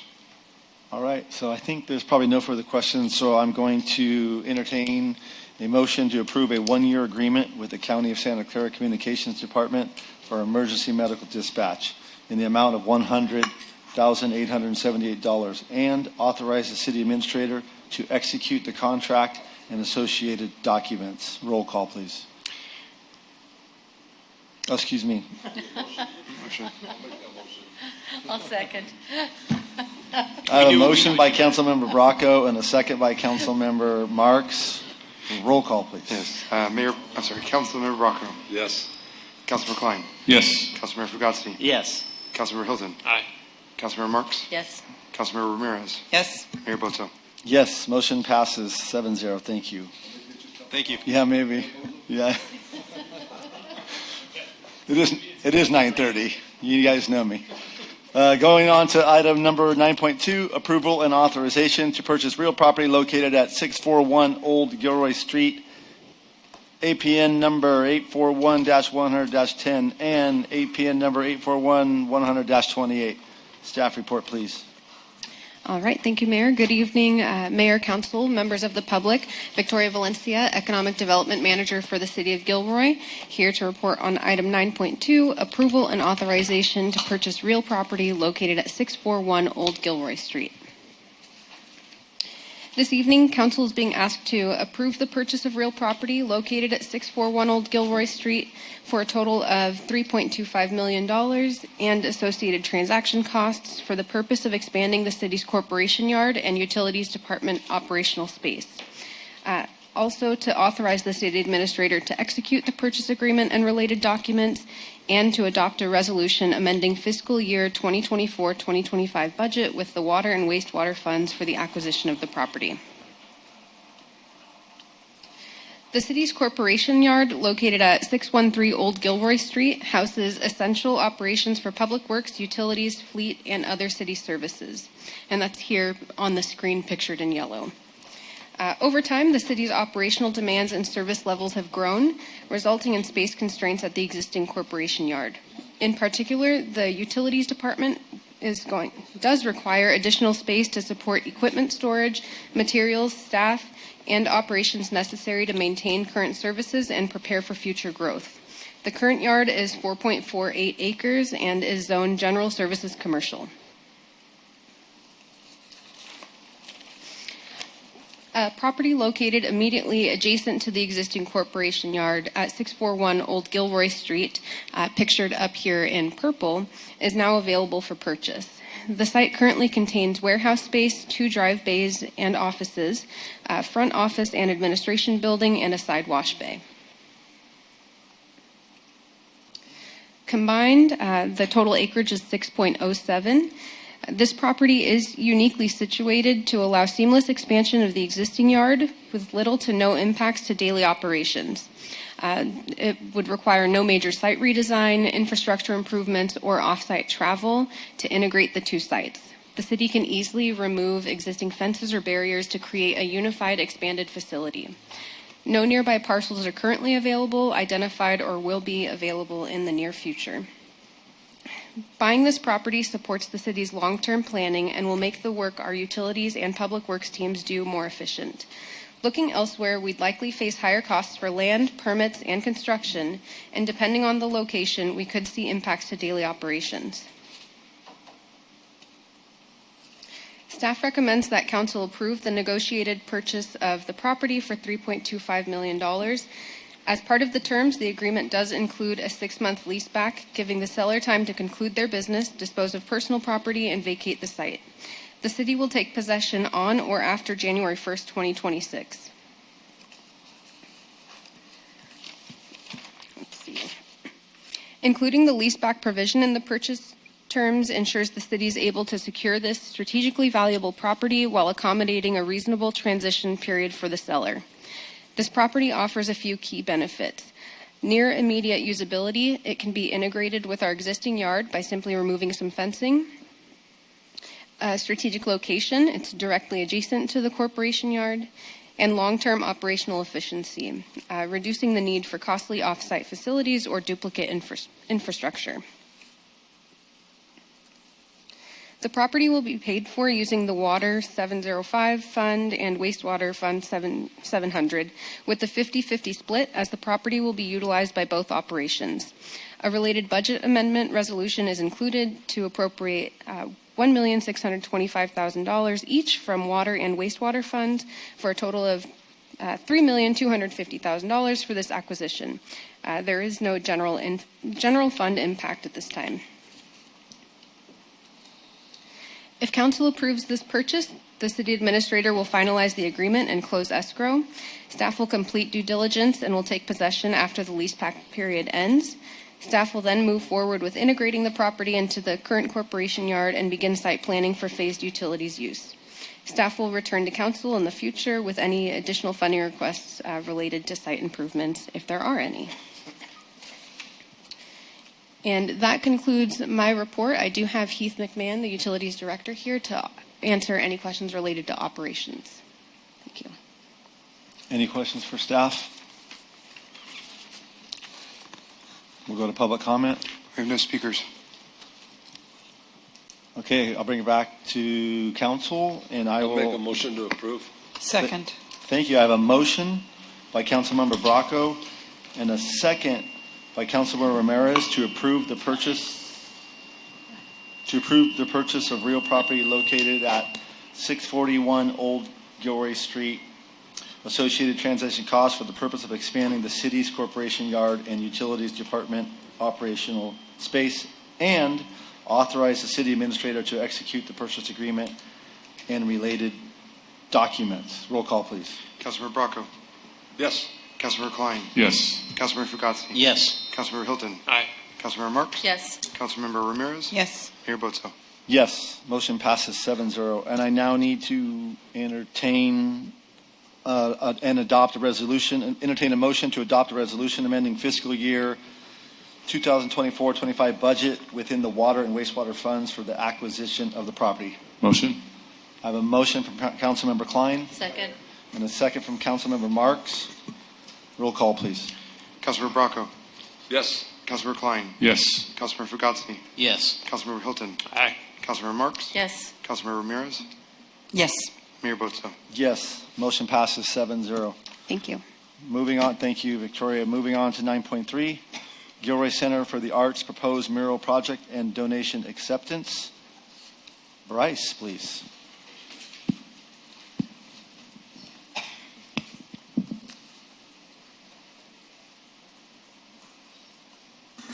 Good evening, Mayor and Council. So there's two art projects on the agenda tonight. The first is the Arts, Gilroy Center for the Arts.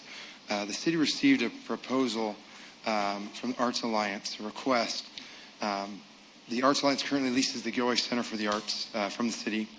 They received a request from artist Eric Vasquez to paint a mural on the back wall of the Arts Center along Gourmet Alley, basically across from the city's parking lot. The mural is a painting to be done by Eric and his students from the South County Annex. The Gilroy Arts Alliance Board approved the project, but the facility is owned by the city and they're leasing it, so it requires council approval.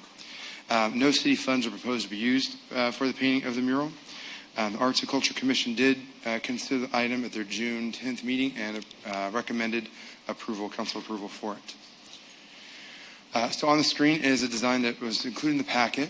It's the design that's proposed. We do have the artist still in the audience and is able to answer any questions the council may have about the design itself. So the recommendations for council to approve the proposed mural project, accept the mural donation. If council is okay with or approves the location and the design, then staff will work with the artist on the logistics of it. That completes the presentation. Have addressed any comments? Questions for Bryce? I just want to say it's beautiful. Yes, I second that.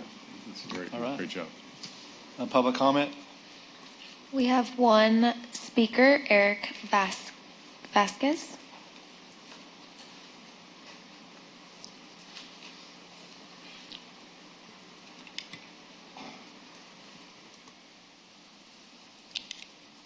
You can go right here, Eric. Is this still on, Kylie? Yeah, sorry. This is typically where we go. Check. Yeah, you got it. Thanks for having me. Sure. I'm just here to answer any questions if anybody has any. This was a public comment portion. Okay. You're willing to speak on behalf of the mural if you'd like. Go ahead. You got a few minutes. So this project I initiated through my high school that I teach at, and it's just an opportunity to bring the students out to the community, to get them engaged, to teach them about application of a mural and just the steps required for that. So it's more of an educational opportunity. I currently paint murals in San Jose, so I'm familiar with the approval process and just imagery that is easily accepted in public spaces. So this is just an opportunity to grow as a teacher and just a muralist as well. All right. Any questions? No, thank you very much. Thank you. Thank you, everybody. Okay, I'm looking for a motion.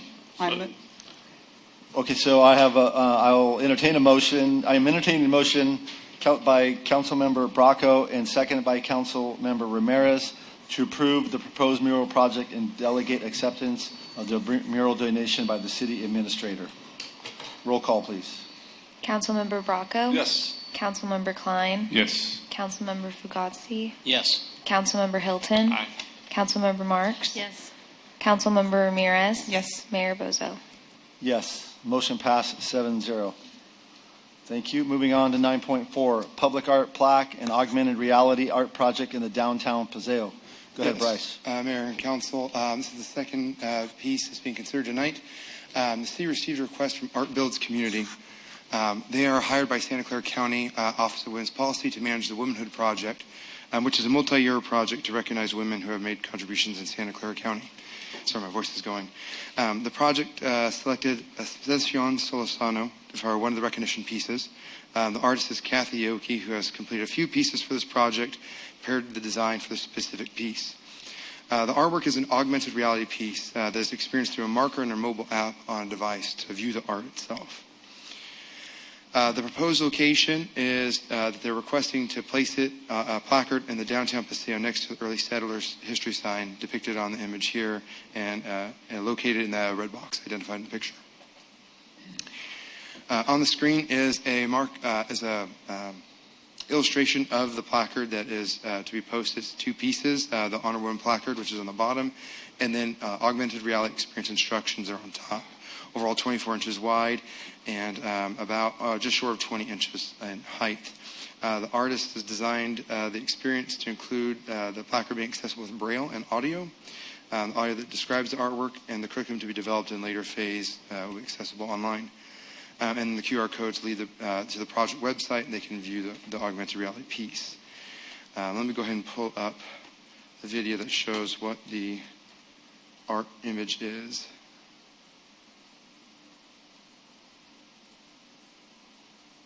So this is an example from the requester of the work that's been done already. It's an image of an artist rendering of Ascension Solosano with some of the language of the plants and the language that she helped to preserve. And so this is what they would see. There's no audio with it. They'd be able to move their device and get an image of the environment around them.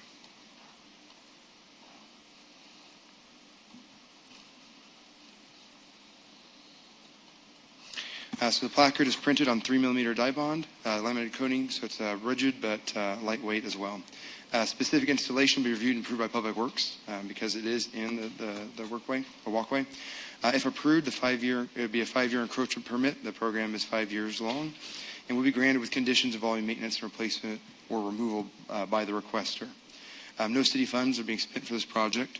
And again, this item went before the Arts and Culture Commission, and they too recommended approval for this project to council. So the recommendation is council to accept or reject the proposed public art placard at the downtown Paseo. That completes the presentation. Okay, questions for Bryce? Public comment? No public comment. Okay, I'm looking for a motion. Okay, I have a motion by Councilmember Marks and a second by Councilmember Fugazi to accept the proposed public art plaque at the downtown Paseo. Roll call, please. Councilmember Bracco? Yes. Councilmember Klein? Yes. Councilmember Fugazi? Yes. Councilmember Hilton? Aye. Councilmember Marks? Yes. Councilmember Ramirez? Yes. Mayor Bozo? Yes, motion passes 7-0.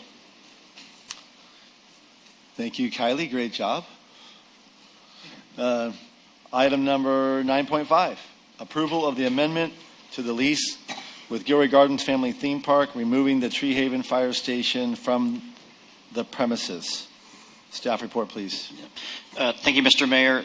This is a cleanup action that reflects several years of conversations with Gilroy Gardens. At one time, when it was occupied by operated and ran by CAL FIRE, they wanted to get out of the business of having a direct lease contract with a nonprofit agency. They prefer to deal with municipalities, and we had begun that discussion several years ago.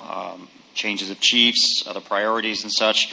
That never got completed. So at this time, with the July 1st expected date for Santa Clara County Fire to begin service out of the Tree Haven Station, in order for the county to enter into the lease in the property, we need to make sure that the lease document with the Gilroy Gardens clearly states that that is not part of the property, it is not the part of the property that the city's leasing to the gardens. So again, it's just a cleanup to carve out that property so then we can enter into that lease with County Fire and have them in there on July 1st. If council approves tonight, then the Gilroy Gardens board will consider this tomorrow.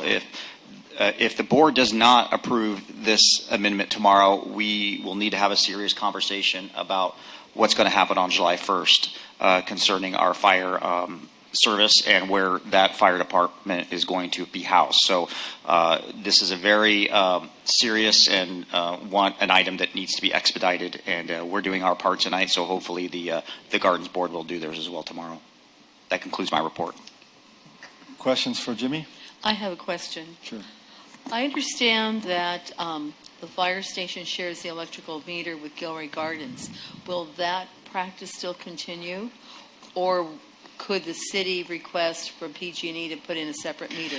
Yeah, absolutely. If there's any utilities that have been shared and the Gardens Board wishes to have that separated, it's as simple as giving an application to PG&E for an additional meter. So who would do that, the Gardens Board or the city? If the city's assuming the responsibility for the property and the county's leasing it, we would initiate that as the property owner. So the Gardens Board would have to tell you that, right?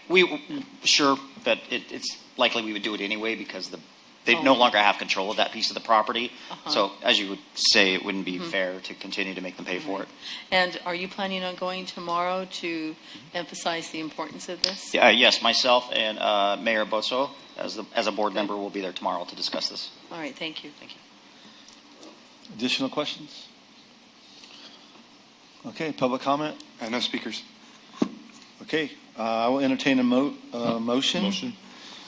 I have a motion by Councilmember Klein Second. and a second by Councilmember Marks to approve the amendment to the lease with the Gilroy Gardens Family Theme Park, removing the Tree Haven Fire Station from the premises. Roll call, please. Councilmember Bracco. Yes. Councilmember Klein. Yes. Councilmember Fugazi. Yes. Councilmember Hilton. Aye. Councilmember Marks. Yes. Councilmember Ramirez. Yes. Mayor Bozo. Yes. Motion passes 7-0. Item number 9.6, Project Processing Agreement 315 Los Alamos Avenue Project. Staff report will be Andy, please. I guess I will do that, yes.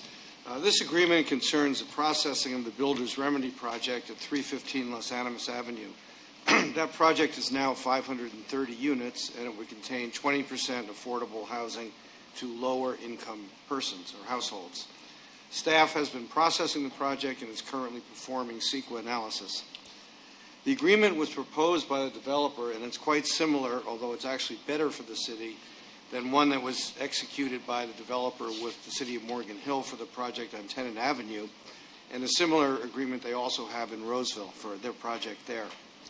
From the developer's standpoint, the agreement provides for certain expedited processing. In addition, the city will make them a loan of the development impact fees, which is essentially a deferred payment of them, which will assist them in qualifying for a welfare property tax exemption related to the affordable units. The note for the loan will bear interest at 5.5% and will be secured and guaranteed.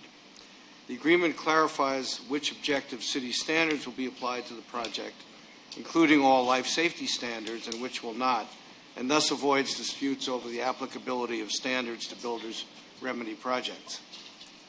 In return, the city will will benefit because the agreement will facilitate the construction of the housing project, which will contain some 106 affordable units. The city will also receive a community benefit cash payment of over $4 million and the development of a master plan for the larger area that encompasses this project. Finally, the pending lawsuit between the parties would be dismissed. So we recommend that the council approve this agreement and authorize the city administrator to execute the agreement. That concludes my staff report. Okay, questions for Andy? I just want to make a comment, or just a clarifying question. I know we've all know the answer to this, but do we have an option to deny this project? This is a builder's remedy project, Correct. as we have discussed before, and I've discussed in open session with the council that arguably at the time it was applied for originally, which goes back to 1923, the city did not have a certified housing element for its general plan. However, the case law at that time would, in my opinion, have allowed the city to, in effect, have denied the project. However, the law has been changing.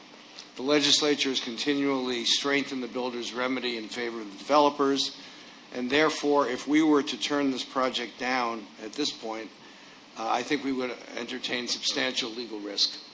Thank you for clarifying that. I also want to thank you and Mr. Forbes. You know, you both have spent an extensive amount of time answering questions, and Sharon Goey as well, as we've worked through this challenging process.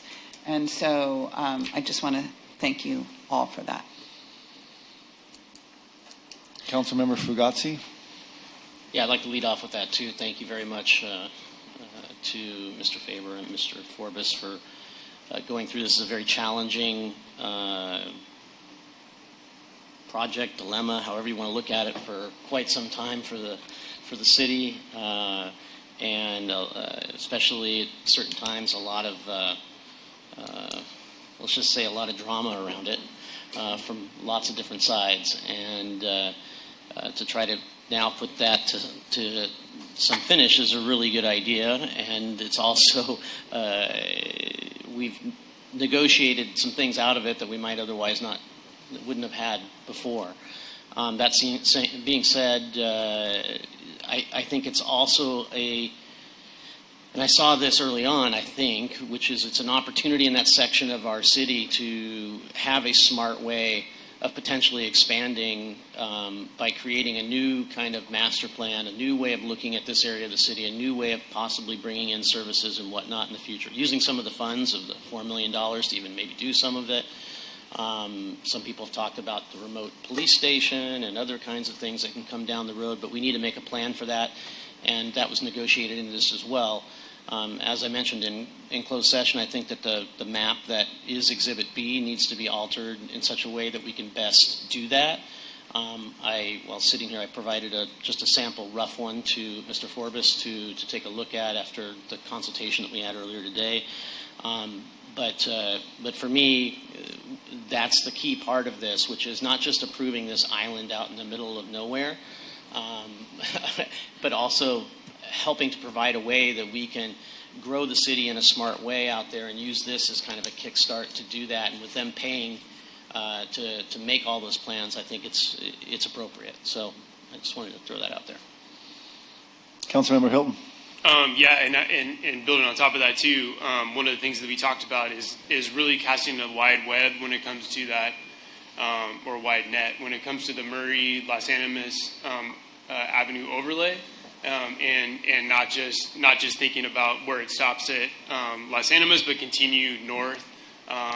Really following along that channel on the west side of Monterey along Church, as that moves all the way up to the urban growth boundary, so that way we can have that placeholder for the future. It might not be any of us that are in those discussions, but for the future to be able to talk about it. So that is one condition that I would like to add under number 11.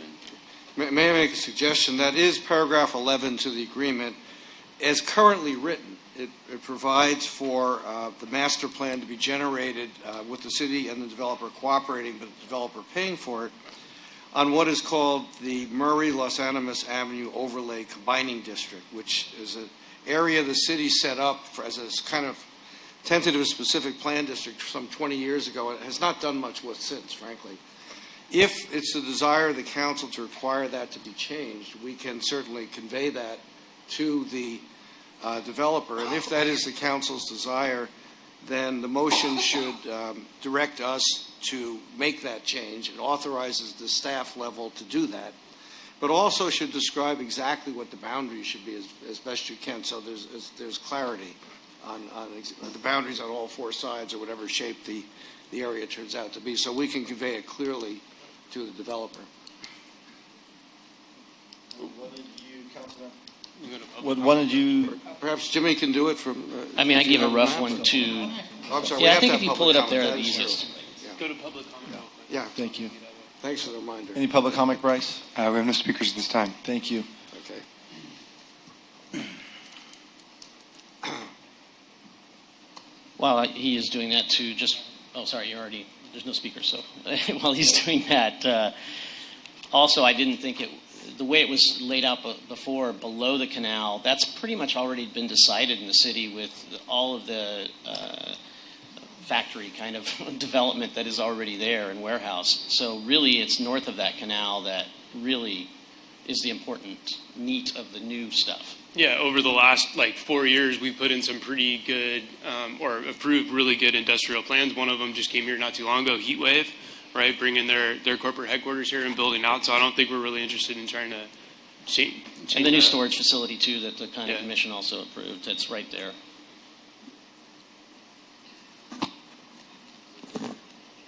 Okay, Mr. Fagazi, if you want to describe the streets we were talking about, I'll start at the top and just go I'll go clockwise. Yeah, you got to go further. I think he wants the top to be So if you further take- north than that. Here, I'll draw it there. Yeah. So basically, this is now a building right here. So if you look at the canal, you take the canal and go over, and then you go up Church Street, and you go all the way up as if Church Street would continue, and then go to Buena Vista, and then over on Buena Vista until you get to the freeway and back down. Okay, so the canal is the southern border of this plan? That's what I was drawing it as, because everything below the canal has pretty much already been kind of established. And the Church Street would be the western border, is that correct? Yes. Well, and carrying the natural northernly, whatever it would run. So you said Buena Vista. Do you mean Dave? Buena Vista. No, I meant Buena Vista, because Buena Vista is the one that goes over the freeway, and that's where the urban growth boundary ends. ends. Off of Monterey, or his line will just go right up Mine through goes the right fields? up, yeah, Right through the fields. fields. Got it. Okay. Thank you. Mm-hmm. Really, so that way we're capturing everything that's out there. And the eastern border is the freeway again? Yeah. Mm-hmm.